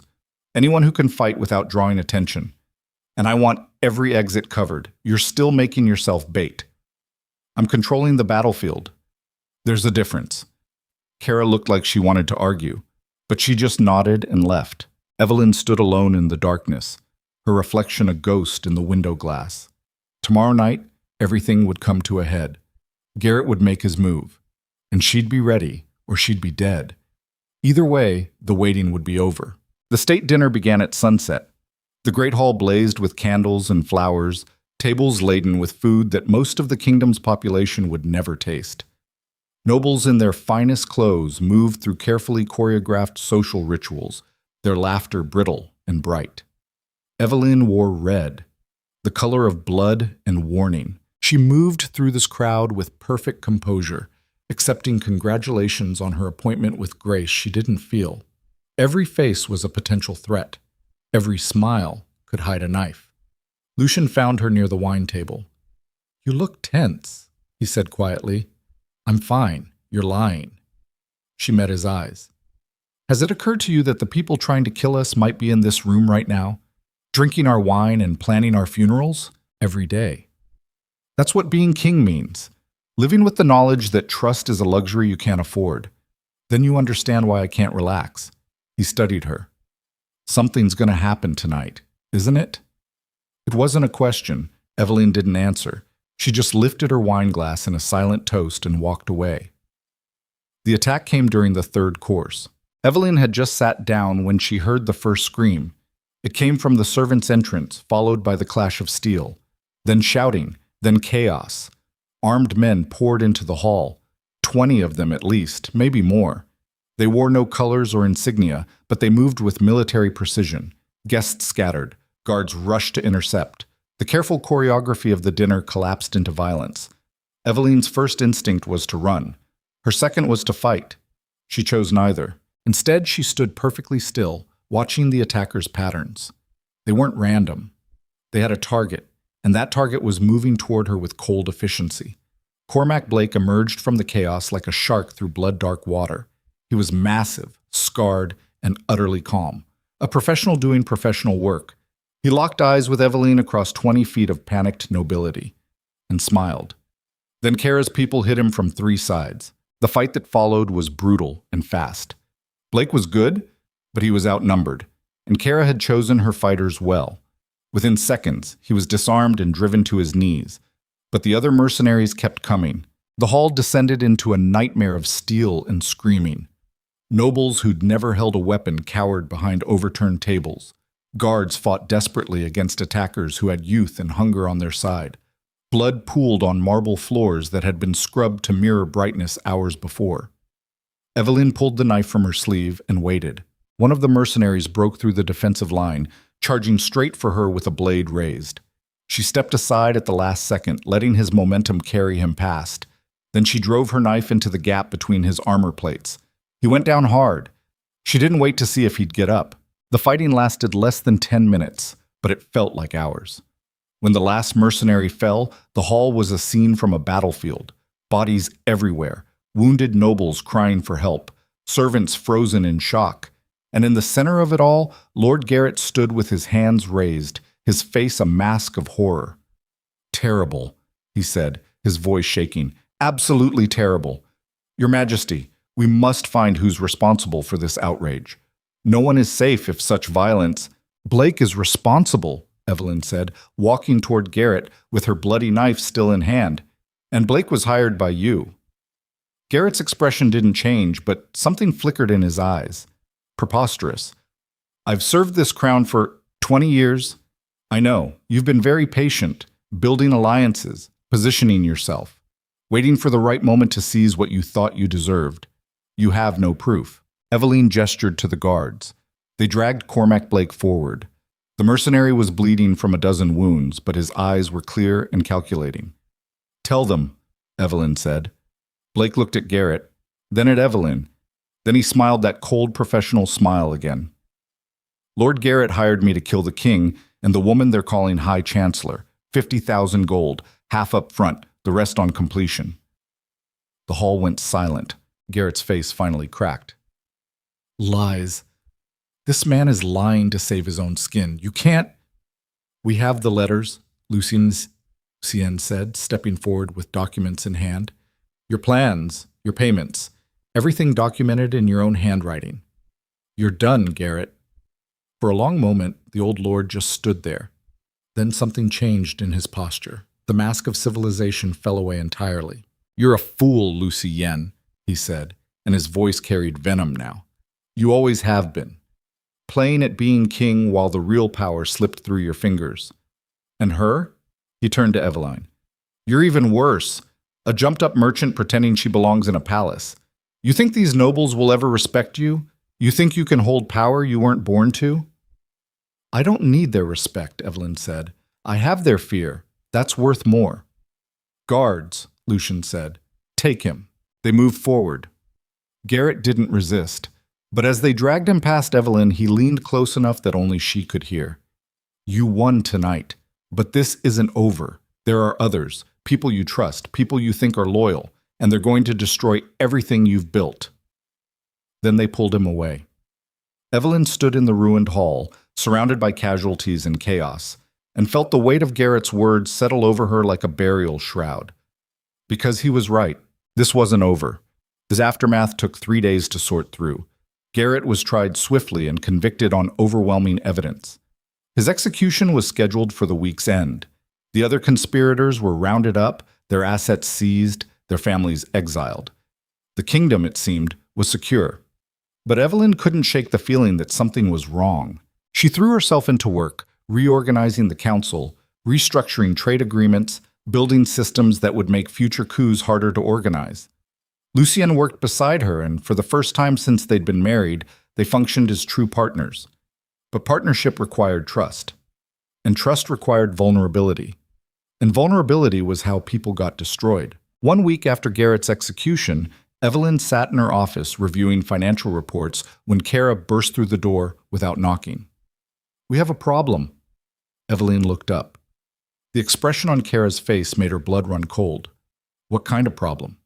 Kara set down a ledger. The consortium's ledger. The master record of all financial transactions across the entire network. Someone's been embezzling, Kara said, for months. Small amounts at first, then larger, hidden in the chaos of expansion and the coup attempt. But it adds up to hundreds of thousands of gold. Who? Kara's silence was answer enough. Eveline felt the floor drop out from under her. No, she said, not Thorn. The evidence is here. Coded transactions. False invoices. Money disappearing into accounts we can't trace. And all of it approved by Mistress Thorn's signature. There has to be an explanation. Maybe. But you need to see this. Kara pulled out another document. A letter in Thorn's handwriting, discussing payments, timelines, plans to gradually drain the consortium's resources while making it look like legitimate business expenses. The words blurred. Eveline's hands trembled. Thorn had been with her from the beginning, had trained her, believed in her, been the closest thing she'd had to family in this new life she'd built. And she'd been stealing, planning, betraying. Where is she? Eveline asked, her voice coming from somewhere far away. That's the other problem, Kara said quietly. She's gone. Left Ravenmere 3 days ago. No one knows where. The room tilted. Eveline gripped the edge of her desk, her knuckles white. She'd spent 10 months building an empire on the principle that she could trust her own judgment, that she could identify loyalty and reward it, that she could create something stable through sheer force of competent management. And she'd been wrong. The person she'd trusted most had been a snake the entire time. Find her, Eveline said. Use every resource we have. I want Thorn dragged back here to answer for what she's done. And if we can't find her, Eveline looked up, and whatever Kara saw in her eyes made the younger woman step back. Then we make an example of everyone who helped her. Every transaction she approved gets investigated. Every business partner she worked with gets audited. I want the fear of what happens when you betray me to spread so far that even thinking about it makes people sick. Kara nodded and left. Eveline sat alone, staring at the evidence of her own blindness. She'd thought herself so clever, so far beyond the naive girl who'd believed in love and loyalty and sacrifice, but she'd just traded one kind of blindness for another. She'd stopped believing people could be good. But she'd made the mistake of believing her own people were different. That mistake might cost her everything. The search for Mistress Thorne consumed the next 2 weeks. Every contact in the consortium was activated, every port watched, every road monitored. But Thorne had disappeared as thoroughly as if she'd never existed. And with each day that passed, more discrepancies emerged. The embezzlement was worse than initially discovered. The stolen funds hadn't just been diverted. They'd been used to build a rival network, a shadow consortium that had been growing in parallel with Evelyn's legitimate operation. Thorne hadn't just betrayed her, she'd been preparing to replace her. The rage that realization triggered was unlike anything Evelyn had felt before. Not the cold anger that had driven her to leave the palace. Not the calculated fury that had built an empire. This was something primal. Something that wanted to burn the world down just to watch it scream. Lucien found her in the war room at midnight, surrounded by maps and reports, her eyes red from exhaustion and unshed tears. "You need to sleep," he said. "I need to find the person who's been robbing me blind while pretending to be my ally. You can't do that if you collapse from exhaustion. Watch me." He walked closer, stood beside her, looking at the same maps, the same evidence of betrayal. "I know what this feels like," he said quietly. "Being betrayed by someone you trusted. It hollows you out, makes you question everything. Don't compare this to whatever you felt about Serafina. That was grief. This is—" "I'm not talking about Serafina," Lucian interrupted. "I'm talking about you." Evelyn froze. "I trusted you to be someone you weren't," he continued. "The perfect queen. The steady partner who would never challenge me or leave me or force me to confront my own failures. And when you destroyed that illusion by leaving, I felt exactly what you're feeling now. Betrayed, angry, completely unmoored." She turned to face him. "That's not the same thing at all, isn't it? We both built our worlds on foundations of assumption and arrogance. And we're both learning that trust is a weapon that cuts both ways. You can't control people through fear and calculation any more than I could control you through neglect and comparison." The truth in his words hurt worse than Thorne's theft. "Then what do we do?" Evelyn asked, and her voice cracked. "How do we function in a world where everyone's a potential enemy? We stop trying to do it alone. We accept that we need each other. Not because it's romantic or comfortable, but because isolation makes us vulnerable and partnership makes us strong. Partnership requires trust. Yes. And trust requires faith that the other person won't destroy you the first chance they get." Lucien reached out slowly, giving her time to pull away. When she didn't, he took her hand. "I destroyed you once," he said, "and you destroyed me right back. We're even. Now we either keep destroying each other or we build something neither of us could create alone. Your choice." Evelyn stared at their joined hands. She'd built an empire on the principle that she needed no one, that self-sufficiency was the only path to safety, that vulnerability was weakness and weakness was death. But standing in that war room, surrounded by evidence of her own fallibility, she understood something that would have been impossible to see 10 months ago. The strongest fortress was worthless if you were locked inside it alone. "I don't know if I can do this," she admitted. "Trust again. After everything, neither do I. But we can try. Together. And if we fail, then at least we'll fail spectacularly." Despite everything, Evelyn smiled. It felt strange, like muscles long forgotten. "All right," she said. "Partnership. But on equal terms. No more lies. No more comparisons to ghosts. And no more pretending we're anything other than two broken people trying to rebuild something from the wreckage." Agreed. They stood there, hands joined, while outside the palace walls a kingdom waited to see if its rulers would destroy each other or forge something new from their combined scars. 3 days later, word came from the southern provinces. Mistress Thorne had been found. She was dead, murdered in a roadside inn, her throat cut while she slept. Whoever killed her had taken nothing, left no message, just ended her life with cold efficiency. And suddenly, Evelyn's rage had nowhere to go. She'd wanted confrontation, wanted answers, wanted to make Thorne explain why she'd throw away years of partnership for stolen gold, wanted to understand how someone she'd trusted completely could betray her so thoroughly. But the dead didn't explain. They just left holes where closure should have been. Evelyn stood in her chambers, staring at the report of Thorne's death, and felt something fundamental shift inside her. The anger that had sustained her through months of building and planning and fighting suddenly felt hollow, pointless.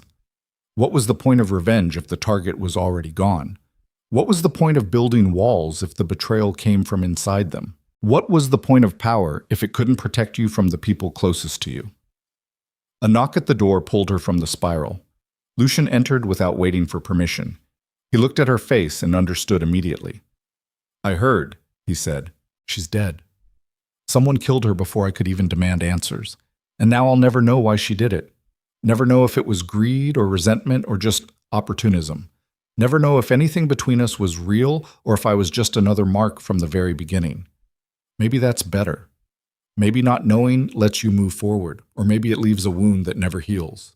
Lucian crossed the room, stood in front of her, and then, slowly, he pulled her into an embrace. Evelyn stiffened. This was vulnerability. This was weakness. This was everything she'd trained herself to avoid. But she was so tired of being strong alone. She let herself lean into him, let herself feel the solid warmth of another person who understood what betrayal cost. Let herself be human for the first time in months. "We're going to survive this," Lucian said quietly. "Both of us. Together."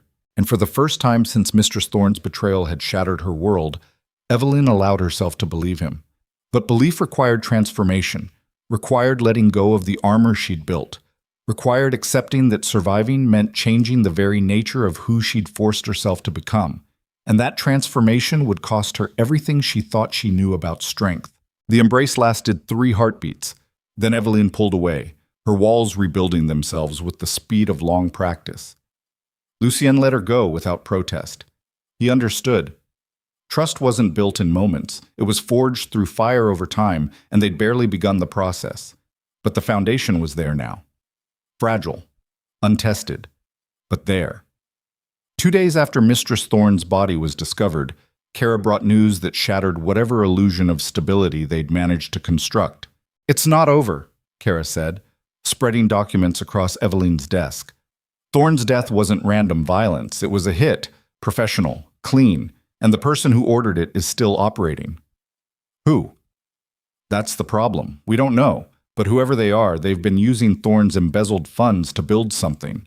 I've tracked the money through 6 different shell companies. It's being used to hire mercenaries, a lot of them. Enough to field a small army." Evelyn's blood went cold. "How many?" "At least 500, maybe more. They're gathering in the eastern provinces, near the border. Officially, they're listed as a private security force hired by merchant caravans. But no merchant needs that kind of firepower, unless they're planning to march on the capital." "Exactly." Evelyn stood and walked to the window. Outside, North Haven went about its business. Markets bustled, people worked. Children played in streets that had known peace for decades. None of them knew that death was gathering on the horizon like storm clouds. "We need to tell Lucien," Kara said. "We need more information first. If we go to him with half a picture, he'll mobilize the army. That could trigger exactly what we're trying to prevent. Whoever's behind this wants civil war. They want chaos. We give them that, and we've already lost. So what do? We find out who's pulling the strings, and we cut them." Kara left to continue her investigation. Evelyn remained at the window, her mind working through possibilities and probabilities. Thorne had been the visible face of the conspiracy, but she'd never had the strategic mind for something this large. She'd been good with numbers, brilliant at logistics, but planning a military campaign? That required different skills. Someone else was behind this. Someone with resources and patience, and a grudge deep enough to risk everything on one throw of the dice. The question was who? That night, Evelyn couldn't sleep again. She wandered the palace corridors, passing guards who'd grown accustomed to her restlessness. The marble halls felt like a mausoleum, beautiful and cold and full of ghosts. She found herself in the portrait gallery without meaning to. The faces of past queens stared down at her from their gilded frames. Women who'd lived and ruled and died in this palace. Women whose stories had been reduced to names and dates and brief descriptions of their contributions. Had any of them felt like this? Trapped between duty and survival, power and vulnerability, the person they'd been and the person they'd been forced to become? Or had they all been better at playing the game? Footsteps echoed behind her. Lucien emerged from the shadows, still dressed despite the late hour. "Can't sleep either?" he asked. "Sleep is for people who aren't waiting for war." He moved to stand beside her, looking at the portraits. "My mother's up there. Third from the left." Evelyn found the painting. A woman with kind eyes and iron in her spine. She looked like someone who understood that gentleness and strength weren't opposites. "She was a good queen," Lucien said quietly. "Better than I am a king." She had this ability to make people feel seen, valued, like they mattered not because of their rank or wealth, but because they were human. What happened to her? Fever. When I was 14. She went from healthy to dead in 5 days. I remember sitting beside her bed, watching her fade, and feeling so angry that the world could take someone that good and leave behind people who deserved death more. "Is that when you started building walls?" Lucien smiled without humor. "I started building walls long before that.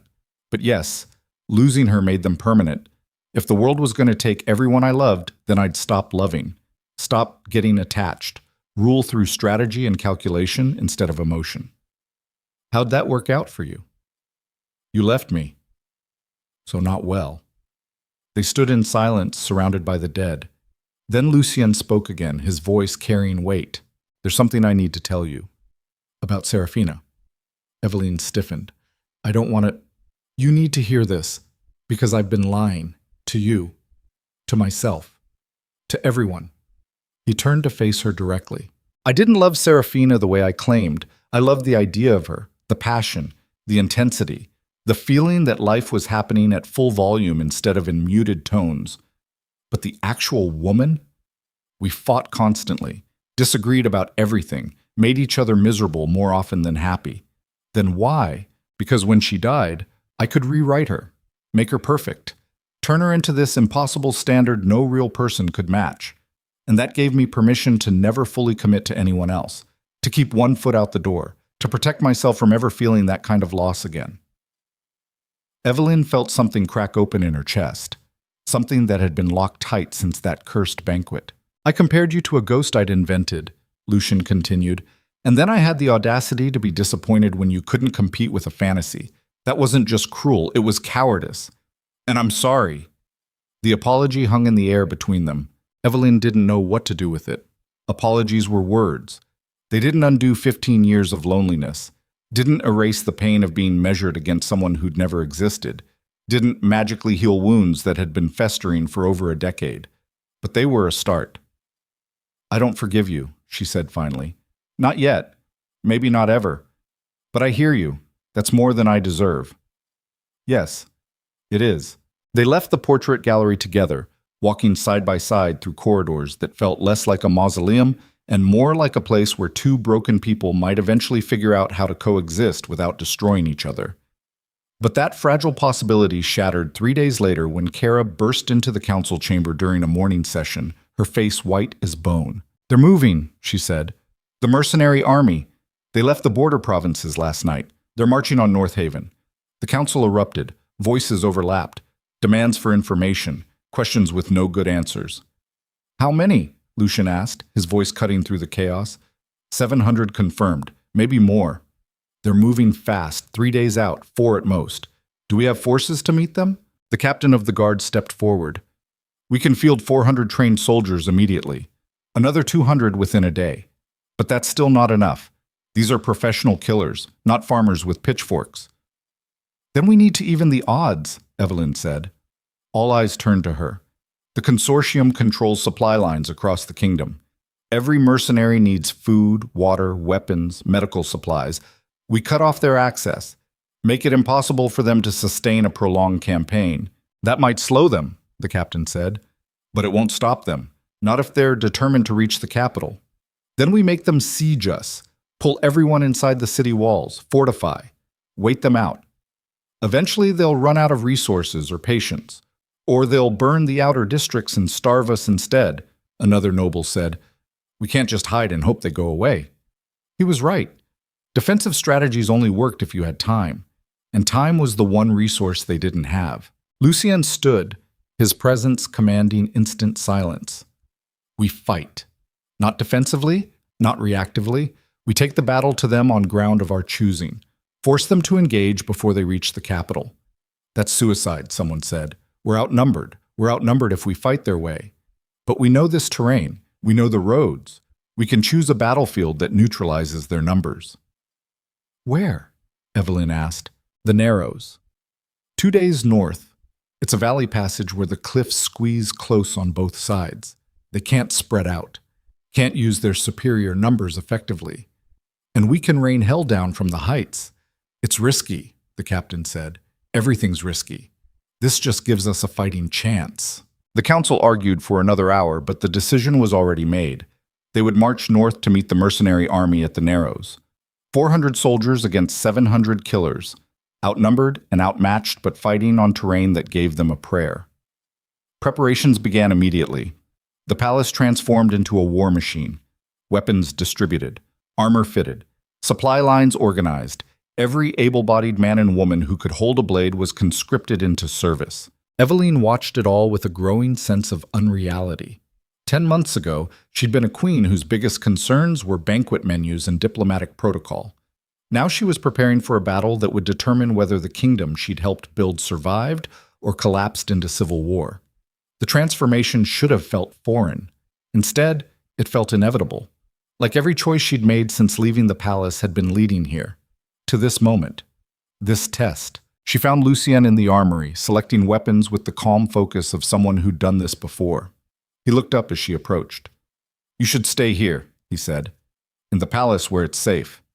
I didn't build an economic empire just to hide while other people decide its fate. This isn't commerce, Evelyn. This is war. People are going to die. Possibly me. Possibly you. If we lose, there's no negotiation. No terms. Just blood and fire and the end of everything. Then I'll die fighting for something I built instead of hiding behind walls pretending I'm still the decorative wife who needs protection." Lucien studied her. Then he crossed to a rack of lighter weapons and pulled down a sword designed for speed over power, held it out to her. "Do you know how to use this?" "I've had training." "Not much. But enough. Enough to survive or enough to die quickly? I guess we'll find out." He smiled despite everything. "You've become terrifying. You know that. Good. Terrifying people don't get underestimated." They spent the next hours sparring. Evelyn's movements were rough, unpracticed, but she learned fast. And what she lacked in technique, she made up for in ruthless efficiency. She didn't fight like someone trying to win with honor. She fought like someone trying to survive by any means necessary. That's not how you're supposed to. Lucien started. "There are no supposed tos in war. There's alive and dead. Everything else is just ego." He didn't argue. The army marched north at dawn. 400 soldiers, 20 supply wagons, a handful of nobles who insisted on fighting despite their age and irrelevance, and 2 rulers who'd spent 15 years destroying each other and 10 months learning to coexist. The march took 2 days, long enough for doubt to settle in, long enough to feel every blister and aching muscle, long enough to understand that turning back wasn't an option anymore. They were committed, all in, no safety net. They reached the Narrows as the sun began its descent toward the western horizon. The valley was exactly as Lucien described. 2 cliff faces squeezing close, leaving a corridor of stone maybe 300 feet wide, perfect for an ambush if you controlled the high ground. They spent the next hours positioning archers on the cliffs, setting traps in the valley floor, creating choke points and kill zones. It was brutal work, and every person involved understood that these preparations were the difference between victory and massacre. Evelyn worked alongside soldiers, helping dig trenches and position obstacles. Her hands blistered, her muscles screamed, sweat soaked through her clothes. She looked nothing like a queen and everything like someone who'd been broken down and rebuilt harder. One of the younger soldiers approached as darkness fell. "Your Majesty," he said, his voice uncertain. "Just Evelyn." The boy couldn't have been more than 16. His hand shook as he gripped his spear. "Is it true you used to be married to the king?" "Still am." "Technically, it's complicated. Are you scared?" The question caught her off guard. She considered lying, offering some platitude about bravery and duty, but this boy deserved better. "Yes," she said. "I'm terrified. But fear isn't the enemy. Letting it paralyze you is. So I'm scared and I'm fighting anyway. That's all any of us can do." The boy nodded, seemed to stand a little straighter. He died the next day in the first wave of fighting. The mercenary army arrived at dawn like a storm made flesh. 700 men moving with coordinated precision. They saw the narrows, saw the trap, and marched forward anyway because 700 professional killers don't retreat from 400 farmers and shopkeepers playing soldier. They were wrong to be confident, but not by much. The battle started with arrows, hundreds of them raining down from the cliffs like deadly rain. The mercenaries raised shields, formed tight formations, kept advancing despite the casualties. They were professionals. They knew how to absorb losses and keep moving. Then they hit the choke points, trenches hidden beneath loose dirt, sharpened stakes disguised as regular ground, obstacles that forced them to slow down and compress together. And when they compressed, the arrows became more effective. Bodies piled up. The advance stalled. But professional soldiers adapt. They sent men up the cliff faces, climbers who scaled the rocks with knives between their teeth. Evelyn watched from her position halfway up the southern cliff as mercenaries began reaching the archer positions. Watched them drive blades into men she'd worked beside for 2 days. Watched the careful strategy start to collapse as hand-to-hand combat replaced organized ranged attacks. She moved without thinking, drew her sword, met the first climber who reached her section of cliff with a thrust that caught him in the throat. He fell backward, taking 2 others with him. The fighting became chaos. No more strategy, no more tactics, just survival measured in heartbeats. Evelyn fought like something feral. She used her speed, her desperation, her absolute refusal to die in some nameless valley for a kingdom that had never truly valued her. She killed 3 men before taking a wound, a blade that caught her shoulder and opened it to bone. The pain was immediate and overwhelming, but pain was just information. She kept fighting. Down in the valley, Lucian led the ground forces with the kind of brutal competence that came from years of military training. He fought like a man with nothing to lose and everything to prove. His sword rose and fell, blood sprayed, men died. But the mercenaries kept coming. The battle lasted 4 hours. 4 hours of screaming and blood and the knowledge that every second could be your last. 4 hours of watching people you'd spoken to yesterday die in front of you. 4 hours of understanding that war wasn't glorious or noble. It was just organized murder dressed up in strategy. When the mercenaries finally broke and retreated, they left behind 300 bodies. The kingdom's forces lost 140. The boy with the shaking hands wasn't among the survivors. Evelyn sat on a boulder, her wounded shoulder wrapped in crude bandages, watching the sun set over a valley that would never look the same.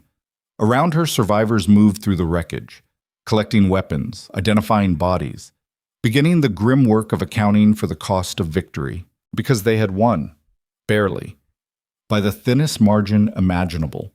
But they'd held the narrows, broken the mercenary advance, proven that 400 determined defenders could beat 700 professionals if they controlled the terrain and were willing to pay the price.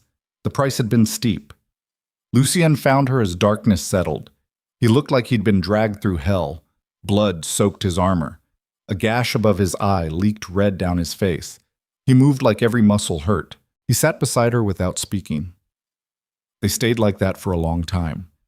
2 people who'd spent 15 years failing each other and 10 months learning to function as something other than enemies. 2 rulers who'd just fought side by side and survived through luck and strategy and sheer stubborn refusal to die. "We should feel victorious," Evelyn said finally, "but we don't." "No, we just feel tired." Lucien looked at her shoulder. "That needs proper treatment. So does your face." "We'll get to it, after we figure out who sent 700 mercenaries to kill us." Evelyn turned to him. "You don't think this is over? Not even close. This was a test. Someone wanted to see if we could be broken. We passed. Which means next time they'll come harder." "Who? Who has resources like this? Who has enough hate or ambition to risk civil war? That's what we need to find out. Before they get another chance." Kara approached, limping but alive. She held documents recovered from the mercenary camp. Letters, orders, payment records. "We found something," she said, handing the papers to Evelyn. Evelyn read by torchlight, and with each line her blood ran colder. The handwriting was familiar, the phrasing unmistakable, the signature at the bottom absolutely clear. "This can't be right," she said. "I checked 3 times," Kara said. "It's real." Lucian took the document. Read it." His face went pale. The person who'd hired the mercenaries. The mind behind the conspiracy. The puppet master pulling strings while Garrett and Thorne played their parts and died for their trouble. It was Lord Edric Vale, Lucian's younger brother, the prince who'd been passed over for the throne 15 years ago because tradition favored the elder son, who'd spent those 15 years smiling and bowing and playing the loyal sibling while apparently planning the most elaborate betrayal imaginable. "Where is he?" Lucian asked, his voice dead calm. "In the capital," Kara said. "He stayed behind when we marched north, said someone needed to maintain stability in the palace. But really, he'd stayed to seize control the moment news arrived that his brother had fallen in battle. They'd won the fight at the Narrows, but the real war was waiting for them back home." The ride back to North Haven took one day. One day of watching the road ahead and knowing that speed mattered more than caution now. One day of understanding that everything they'd fought for could be lost if they didn't reach the capital before Edric consolidated power. They arrived at dawn. The palace gates stood open. Guards with unfamiliar faces stood watch, and hanging from the main tower was a banner that hadn't flown there in 15 years, the personal standard of House Vale's second son. Lucian pulled his horse to a stop. Beside him, Evelyn felt rage build like pressure behind a dam. They'd bled in that valley, watched good people die, survived by the narrowest margin, and while they'd been fighting, Edric had been here stealing their kingdom out from under them. The captain of the guard rode forward. "My king," he said quietly, "I'm sorry." He moved fast. Had support we didn't know about. By the time we realized what was happening, he'd secured the throne room and declared you dead. Said he had confirmation from scouts that the battle was lost. How many nobles support him? Half the council, maybe more. The ones who weren't arrested are locked in their chambers. And the people don't know what to believe. There's been no official word from you, no proof you survived. As far as they know, Edric's telling the truth. Lucien looked at Evelyn.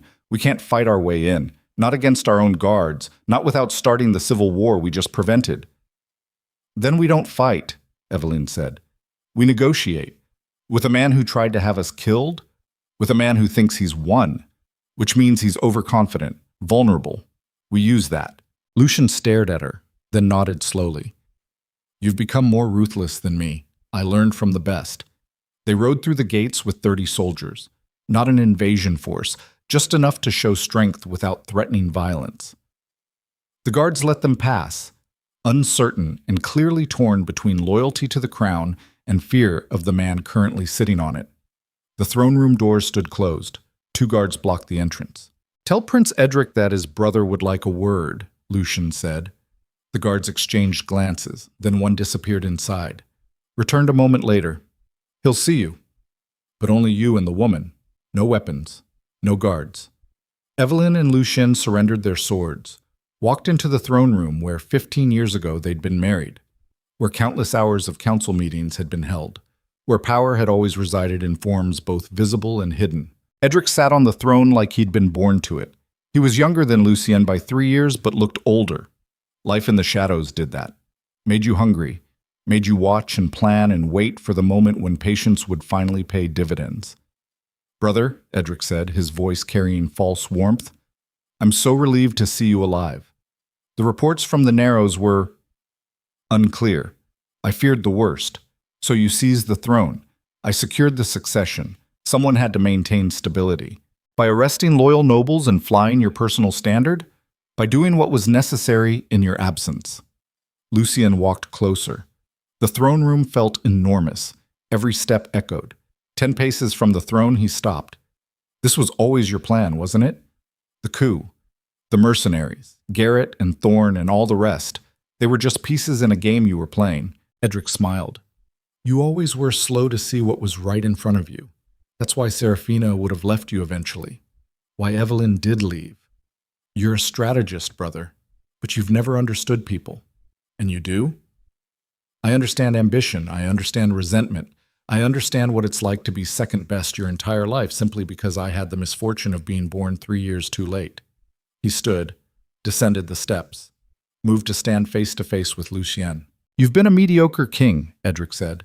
"You lost your wife, nearly lost your kingdom, inspired a coup, and barely survived a battle against mercenaries I hired with money embezzled by a woman you trusted. And now you stand here expecting me to simply hand back power because you showed up alive? I expect you to honor your oath, your family, your kingdom. My kingdom. That's rich. This was never mine. It was always yours. The title, the crown, the woman. Everything handed to you just because you happened to be born first. Well, now I'm taking what should have been mine all along. He turned to the guards. Arrest them both. The guards moved forward. Eveline's hand went to her belt where her knife should have been. Empty. They'd surrendered their weapons. But she'd kept one thing, the poison she'd started carrying after the first assassination attempt, hidden in a ring. Enough to kill one person, maybe two if she was lucky. She twisted the ring. The compartment opened, liquid death on her fingertip. One touch on exposed skin and Edric would be dead in minutes. All she had to do was reach him. The guards were 3 steps away when the throne room doors exploded inward. Not from an attack, from a mob. Citizens of North Haven poured through the entrance. Hundreds of them. Common people armed with whatever they could find. Led by merchants Evelyn had worked with. Consortium members. People who'd built their livelihoods on the network she'd created. "The real queen lives," someone shouted. "We saw her ride through the gates. We won't let you harm her." The guards froze, caught between orders and overwhelming numbers. And Evelyn understood something fundamental in that moment. True power didn't come from thrones or armies or the accident of birth order. It came from being the person people chose to follow when everything fell apart. Edric's face went pale. He looked at the mob, at his brother, at Evelyn with poison on her finger and fire in her eyes. And he ran. Fled through a side door like the coward he'd always been. The guards didn't pursue. They lowered their weapons, stepped aside. Lucienne turned to Evelyn. "I suppose we have a kingdom to reclaim." "No," Evelyn said, wiping the poison away before it could do damage. "We have a kingdom to rebuild, together, as equals." The mob parted as they walked through. Not subjects to rulers, not servants to masters, just people who'd chosen sides and decided that whatever came next, they wanted these 2 broken individuals to be the ones leading them through it. Outside, the sun climbed higher. North Haven spread below in all its complicated beauty. And somewhere in that maze of streets and buildings, a failed prince was running for his life. The hunt for Edric Vale would wait for tomorrow. Today was for understanding that they'd survived, against odds that should have crushed them, through betrayals that should have broken them, with a partnership that shouldn't work but somehow did. They stood on the palace steps, looking at their kingdom, and both understood the same truth. The war wasn't over, but for the first time in 15 years, they were fighting it together. And that made all the difference. The hunt for Edric Vale lasted 3 days. 3 days of searching every corner of North Haven while the city held its breath. 3 days of understanding that a wounded animal was most dangerous when cornered. 3 days of knowing that until they found him, nothing was truly settled. They discovered him on the 4th morning in the catacombs beneath the old cathedral, ancient tunnels that wound through bedrock like veins through stone. He'd been trying to reach the river passage that led outside the city walls. Almost made it too. Another hour, and he would have been gone, but almost didn't count for anything in the end. Lucienne descended into the darkness with 6 guards and a single torch. Evelyn insisted on coming despite the wound in her shoulder that still bled through fresh bandages. Some confrontations couldn't be delegated. Some endings had to be witnessed personally, or they never felt real.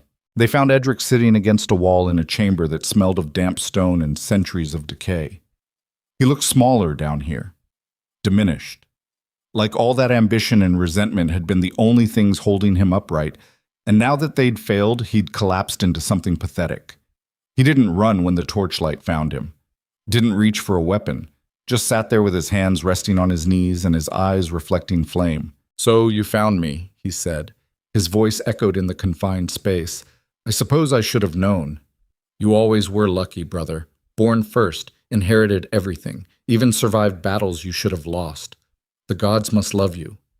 "The gods have nothing to do with it," Lucienne said. "You lost because you were impatient, because you couldn't wait for power to come naturally. You had to take it, force it. And in forcing, you destroyed any chance you had of keeping it." Edric laughed. The sound was bitter and broken. "Naturally? You think power comes naturally? You were handed a crown because you emerged from the womb 3 years before me. That's not natural. That's accident. Arbitrary chance dressed up as destiny. Maybe. But I didn't spend 15 years plotting against the person fate put in my path. I accepted my position and tried to be worthy of it, and failed spectacularly. Lost your wife, nearly lost your kingdom, inspired rebellions and coups, some king you turned out to be. Lucien moved closer, crouched down so they were eye level. And what did your plotting get you? 3 days of sitting on a throne that never belonged to you.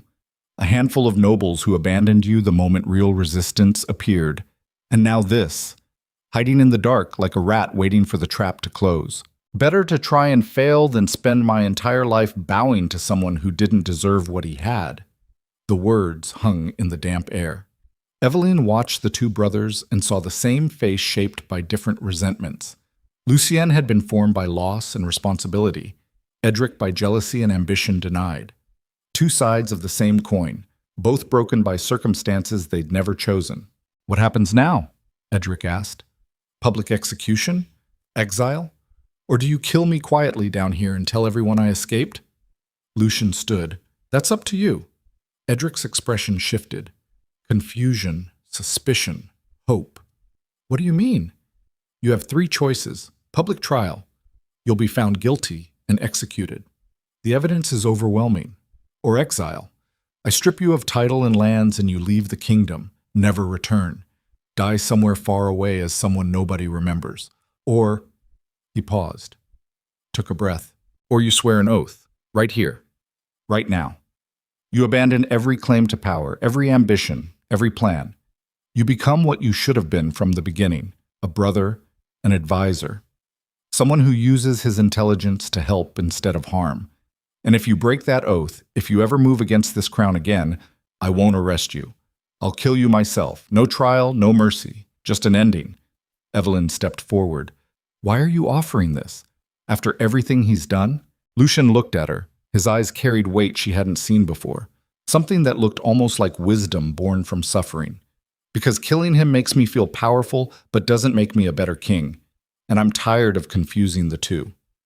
Tired of thinking strength means crushing everyone who threatens me. If I execute every person who resents my authority or questions my right to rule, I'll spend my entire reign wading through blood. That's called maintaining order, one of the guards said. No, that's called fear. And fear only lasts until someone more frightening comes along. But if I can turn an enemy into an ally, if I can show that there's room in this kingdom for people who've made terrible choices to become something better, then maybe I'm actually building something that lasts. He turned back to Edric. So choose, die proud or live humble. But choose now. The silence stretched. Eveline could hear water dripping somewhere in the darkness, could feel centuries of stone pressing down from above, could sense the weight of a moment that would define what kind of kingdom they were building. Edric's face worked through a dozen emotions: pride, fury, calculation, despair, and finally, exhausted acceptance. I swear, he said quietly, I swear to abandon all claims, to serve instead of rule, to use what I know to help instead of harm. And if I break this oath, may my death be swift and unmourned. Lucien extended his hand. Edric stared at it. Then, slowly, he took it. Let his brother pull him to his feet. They walked out of the catacombs together, two brothers who'd spent 15 years as enemies learning to be something else. It wouldn't be easy. Trust wouldn't come quickly. But it was a start. A foundation built on honesty and second chances, and the radical idea that people could change if given reason to. The city erupted when news spread that the crisis was over. No more coups, no more conspiracies, no more blood in the streets. Just the hard work of rebuilding what had been broken and forging something new from the pieces. Eveline threw herself into that work with the same intensity she'd brought to building her consortium. But the nature of the work had changed. She wasn't building walls anymore. She was building bridges, connections between the merchants and the crown, systems that distributed power instead of concentrating it, policies that lifted people instead of crushing them. It was slower than destruction, harder than revenge, but it felt like something worth doing. 3 months after the battle at the Narrows, the formal coronation took place. Not Lucien's coronation.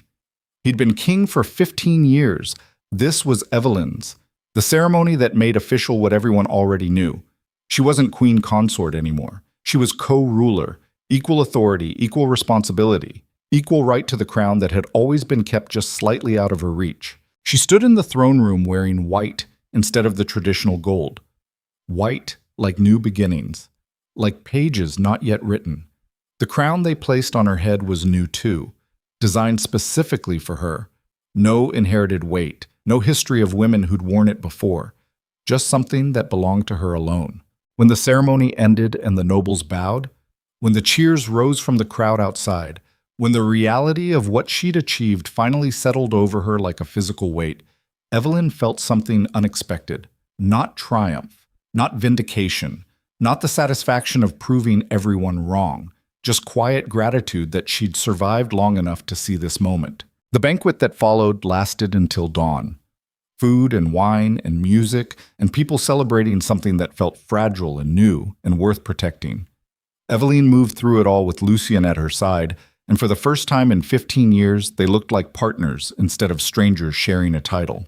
Late in the night, they found themselves on the same balcony where months ago she'd stood planning her escape. The city spread below, all scattered lights and shadows. The same view. But everything else had changed. I never apologized, Evelyn said, for leaving the way I did, without explanation, without giving you a chance to respond. You don't need to apologize for saving yourself, maybe. But I could have handled it differently. Could have confronted you instead of running. Could have fought for us instead of assuming we were already broken beyond repair. Lucien leaned against the railing. Would I have listened? If you'd confronted me that night, would I have heard you? Or would I have dismissed it as an emotional overreaction to a careless comment? Evelyn considered. Probably the latter. Exactly. I wasn't ready to hear what you needed to say. I had to lose you completely before I understood what I'd taken for granted. So maybe the way you left was the only way that could have worked. That doesn't make it hurt less. No. But pain is how we learn, both of us. You learned you could survive without me. I learned I couldn't survive without you. And now we're here, building something neither of us could have created alone. The music drifted up from below. Laughter. Voices. Life happening in all its messy, complicated glory. Do you think we'll make it? Evelyn asked. Actually, make it this time? I think we have a better chance than we did 15 years ago. Back then, we were children playing at being adults. Now we're just broken people trying to put ourselves back together. And somehow that feels more honest, more real, more likely to succeed, more likely to be worth the effort either way. They stood in comfortable silence, the kind of silence that only comes after you've fought and bled and nearly destroyed each other and somehow found a way through to the other side. Not perfect, not without scars, but alive, together, building towards something that might actually last. 6 months later, the kingdom entered what historians would later call the Golden Age. Trade flourished under consortium management. Laws were reformed to protect workers instead of just wealthy merchants. The military was restructured to focus on defense instead of conquest. Education became accessible to children from all classes instead of just noble families. It wasn't paradise. Problems remained. Resentment simmered. Some nobles never accepted Evelyn's authority. Some merchants resented the regulations that protected their workers. Some citizens wanted faster change, while others wanted no change at all. But it was better, measurably, undeniably. And that was enough. Evelyn stood in her office one afternoon reviewing reports from the eastern provinces when Kara entered with news that made her pause. Mistress Thorne's killer has been found, Kara said. Evelyn's hand stilled on the parchment. After all this time? He confessed during questioning about an unrelated crime. Said Edric hired him to eliminate Thorne before she could reveal his involvement. Wanted to tie up loose ends. So she died for trying to betray me, and the person who ordered her death was using her the entire time. There's probably a lesson there about trust and loyalty and how everyone's expendable to someone. Probably. But I prefer the lesson that says even people who betray you are still human, still victims of systems larger than themselves, still deserving of something other than casual murder. Evelyn looked up sharply. When did you become philosophical? When I watched you turn from someone focused on revenge into someone focused on building. It's contagious, apparently. After Kara left, Evelyn sat with that information. Thorne's death had haunted her for months. The unanswered questions, the betrayal that never got explained, the wound that never fully closed because there'd been no confrontation to seal it. Now she knew. Thorn had been a pawn like everyone else, used by Edric, killed when she became inconvenient, and that knowledge should have brought closure. Instead, it just felt sad. Sad that Thorn had thrown away years of partnership for money she'd never lived to spend. Sad that brilliance and ambition had curdled into greed and betrayal. Sad that someone Evelyn had genuinely cared about had seen her as nothing more than a mark. But beneath the sadness was something else. Understanding. Because Evelyn knew what it was like to feel invisible, to watch someone else get credit for your ideas, to be treated as a tool instead of a person. She'd responded by leaving and rebuilding. Thorn had responded by stealing and plotting. Neither choice was right or wrong. They were just different responses to the same fundamental wound. The knowledge that in a world built on hierarchy and power, some people would always be valued more than others. And if you were tired of being valued less, you had two options: change the system or exploit it. Evelyn had tried both and learned that changing the system was harder but more sustainable, while exploiting it might give you short-term gains but left you spiritually bankrupt. She hoped Thorn had understood that before the end. Hoped there'd been a moment of clarity where she'd realized that all the stolen gold wasn't worth what she'd sacrificed to get it. But probably not. People rarely got those moments of clarity. They just died confused and convinced they'd been justified. That night, Evelyn found Lucien in the library. He sat surrounded by books on governance and philosophy, trying to educate himself into being the kind of king the kingdom deserved. It was admirable, slightly pathetic, and very him. She sat beside him. He looked up from his reading. "You're here late," he said. "So are you. What are you studying?" Different models of power sharing. Trying to understand how to actually govern with a co-ruler instead of just calling you one and then making all the decisions myself. That's surprisingly self-aware. I'm trying, not always succeeding, but trying. Evelyn picked up one of his books. It was old, the kind of text that scholars argued about and no one really understood. She flipped through pages of dense theory and abstract concepts. "You know what I learned building the consortium?" she said. "Theory is useless without practice. You can read every book ever written about governance, but until you actually make decisions and see what works and what fails, it's just words on pages. So I should stop reading? No. But you should stop expecting the answers to be in here. They're out there. In the people we govern, in the problems we face, in the choices we make every day. Books give context. Experience gives wisdom." Lucien closed the volume he'd been studying. "You sound like someone who's been through fire." "I have been. So have you. That's what qualifies us. Not bloodlines or education or the accident of being born in the right family. We're qualified because we've failed, learned, adapted, and we're still here trying to do better. Is that what makes a good ruler? Surviving long enough to learn from your mistakes? It's better than thinking you have all the answers and refusing to change when reality proves you wrong." They sat in comfortable silence. The library felt warm despite the late hour. Candles cast flickering shadows across shelves that held centuries of accumulated knowledge, some of it useful, some of it outdated.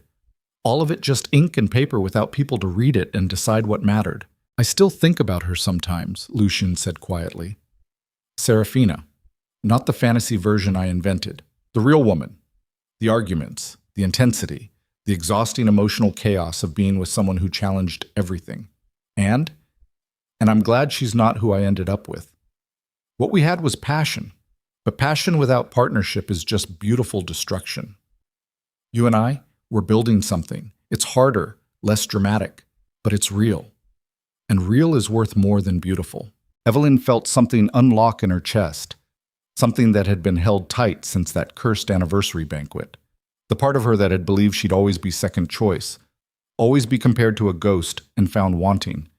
That part finally let go. Because Lucien was right. Passion burned bright and left ashes. Partnership built foundations that could weather storms. And she'd rather have solid ground beneath her feet than beautiful flames that consumed everything they touched. "I forgive you," she said. "For the banquet, for the comparisons, for 15 years of taking me for granted. I forgive you." Lucian's eyes widened. Just like that? No, not just like that. It took 10 months and a revolution and nearly dying multiple times and building an empire and tearing it down and building it again. It took every hard lesson I've learned about what matters and what doesn't. But yes, I forgive you.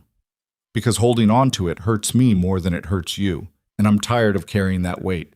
He reached for her hand. She let him take it. I don't deserve that, he said. No, you don't. But forgiveness isn't about deserving. It's about releasing, letting go, moving forward without the past dragging you backward. And I choose to move forward with you, as equals, building something neither of us imagined when this started. Thank you. Don't thank me yet. I forgive you, but I don't forget. You'll have to prove every day that you've learned, that you see me, that you value what we have. One slip, one comparison, one moment where you treat me like the decorative wife who exists to make you look good, and we're done. Truly done. No second chances. Understood. They sat holding hands in the library while outside the kingdom slept. Two people who'd destroyed each other and somehow found a way to rebuild. Not perfect, not fairy tale, just real, complicated, human, and that was enough. 1 year after Eveline's coronation, they held a ceremony to honor those who'd fallen at the Narrows. A memorial in the valley where blood had soaked the ground and 400 defenders had held against 700 killers. Names were read, stories shared, families mourned. Evelyn stood before the gathered crowd and spoke about sacrifice, about the young soldier who'd asked if she was scared and died the next day, about the people who'd fought not because they loved war, but because they loved what they were protecting, about the cost of peace and why it was worth paying. When she finished, silence hung over the valley. Then someone started singing, an old song, something about falling leaves and seasons changing, and how nothing good ever lasted, but that was what made it worth having while you could. Others joined in, voices blending, rough and beautiful. And standing there, listening to grief transformed into music, Eveline understood something fundamental about power and leadership and what made rulers worth following. It wasn't strength, wasn't ruthlessness, wasn't the ability to dominate and destroy. It was the willingness to carry the weight of other people's pain, to make impossible choices and live with the consequences, to sacrifice pieces of yourself so others could keep pieces of themselves, to stand in front of crowds and accept responsibility for failures while sharing credit for victories. That was the real price of the crown, and it was steeper than she'd ever imagined when she'd first started wanting it. But she'd pay it, every day, for as long as she had breath and strength, because the alternative was going back to being invisible, to being powerless, to being someone else's second choice, and she'd rather die than be that person again. The crowd dispersed slowly. Families lingered at makeshift memorials. Lucien stood beside her, his hand finding hers without conscious thought. Two rulers who'd learned that true power wasn't the ability to stand alone. It was the courage to stand together. They rode back to North Haven as the sun dropped toward the western horizon. The journey took hours, long enough to feel every ache and old wound, long enough to remember that they weren't young anymore, that the years had carved them into shapes they'd never intended. But maybe that was fine. Maybe you didn't become who you planned to be. Maybe you just became who you needed to be to survive what life threw at you. And if you were lucky, you found someone who'd been carved by different circumstances into a complementary shape, someone whose broken edges fit against yours in ways that held you both upright. That night, they stood on the palace balcony one last time, the same view they'd looked at a dozen times over the past year. But Evelyn saw it differently now, not as a kingdom that had rejected her or a prison she'd escaped, just as home, complicated and imperfect and full of people trying to survive and build and love despite everything working against them. "Do you regret it?" Lucien asked. "Everything that happened, the pain, the betrayal, the near-death experiences. Would you undo it if you could?" Evelyn considered. A year ago, she would have said yes without hesitation, would have wished away every moment of suffering, but suffering had taught her things comfort never could, had shown her strength she didn't know she possessed, had burned away everything false until only the essential core remained. "No," she said finally, "I wouldn't change it, because changing it would mean staying who I was, and I like who I've become better than who I was. Even with all the scars, a especially with the scars. They're proof I survived. Proof that breaking doesn't mean destroyed. Proof that you can be remade into something stronger than the original version. Lucien nodded. I feel the same. I was a mediocre king before you left, coasting on inherited authority and never questioning whether I deserved what I had. You leaving broke me. But being broken gave me space to rebuild differently, better, more honestly. So we're both grateful for the worst year of our lives? Apparently. Which either makes us wise or insane. Probably both. They laughed. The sound felt natural, easy, like something they'd been doing forever instead of relearning over months of difficult proximity. The city spread below them, peaceful, prosperous, still struggling with problems that had no easy solutions, still full of people who resented changes they hadn't asked for, still imperfect in every possible way. But it was theirs, built from wreckage and second chances, and the radical belief that broken people could create something beautiful if they stopped trying to do it alone. Evelyn turned away from the view, looked at Lucien instead, saw the gray in his hair that hadn't been there 15 years ago, the lines around his eyes from too many sleepless nights and too many impossible decisions, the weight he carried that showed in his posture and the careful way he moved. He looked like someone who'd been through war. So did she, and that was fine.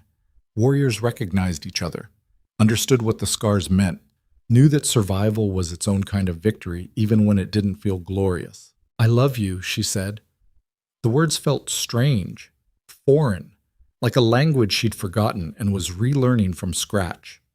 Not the desperate love of the girl who'd married him 15 years ago, not the passionate obsession he'd felt for Serafina, just the steady, complicated, earned love of two people who'd destroyed each other and rebuilt themselves into something that fit. Lucien's expression shifted. Surprise. Gratitude. Something that looked almost like pain because the words meant more now than they would have back when everything was easy and nothing had been tested. I love you too, he said. And I'm sorry it took me so long to understand what that meant. What you deserved, what we could have been if I hadn't been too blind to see it. We're seeing it now. That's what matters. Is it enough? After everything? Evelyn stepped closer, took his face in her hands, made him look at her directly so there could be no misunderstanding. It's more than enough. Because it's real. Because it's earned. Because neither of us is pretending anymore. We're just two broken people choosing each other, every day, despite the scars and the history and all the reasons it shouldn't work. That's worth more than 1,000 fairy tales. She kissed him. Not with desperate passion, not with the hunger of people trying to prove something, just with the quiet certainty of someone who'd found home after a long journey through hostile territory.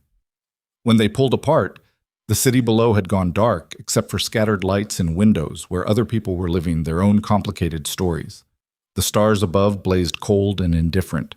The wind carried the smell of the sea and distant smoke. And standing there together, two rulers who'd learned that crowns were heavier than they looked and power was lonelier than anyone warned you, Evelyn felt something settle in her chest. Not happiness. That was too simple, too clean, too insufficient for the complexity of what she actually felt. Just peace. Hard-won and scarred, built on the ruins of who she'd been, constructed from the wisdom that only came from surviving things that should have destroyed you. Peace that knew darkness intimately but chose light anyway. Peace that understood breaking was sometimes necessary for proper healing. Peace that accepted she'd never be the woman she'd been 15 years ago, and that was the greatest gift she'd ever given herself. The kingdom would remember her differently, depending on who was telling the story. Some would call her the merchant queen who revolutionized commerce.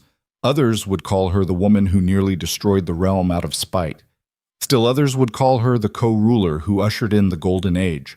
All of them would be partially right and partially wrong, because the truth was more complicated than any single narrative could hold. She was all of those things, and none of them. Just a woman who'd been hurt and responded by becoming something the world hadn't seen before.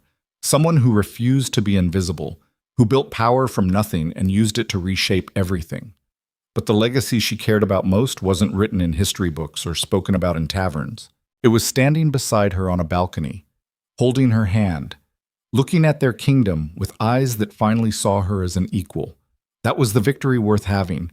Everything else was just decoration. Years later, when historians wrote about the reign of King Lucian and Queen Evelyn, they would struggle to capture what made it different.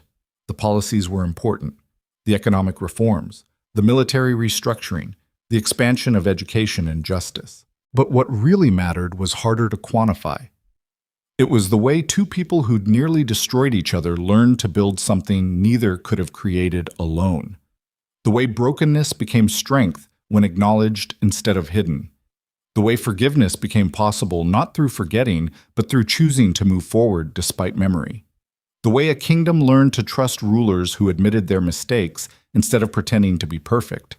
That was the real revolution, and it started with the woman who walked away from a crown because she understood her own worth, who built an empire to prove she didn't need anyone's validation, who learned that true strength wasn't independence but the courage to be vulnerable with someone who'd earned that trust. She was called many things over the years: the Raven of Ravenmere, the Merchant Queen, the woman who made King's Bow. But the title she wore most comfortably was the simplest: Evelyn, just Evelyn. A woman who'd survived betrayal and heartbreak and near death, and emerged on the other side changed but unbroken, scarred but whole. Powerful not because she dominated others, but because she'd learned to stand firm in her own worth. And that was enough. More than enough. It was everything.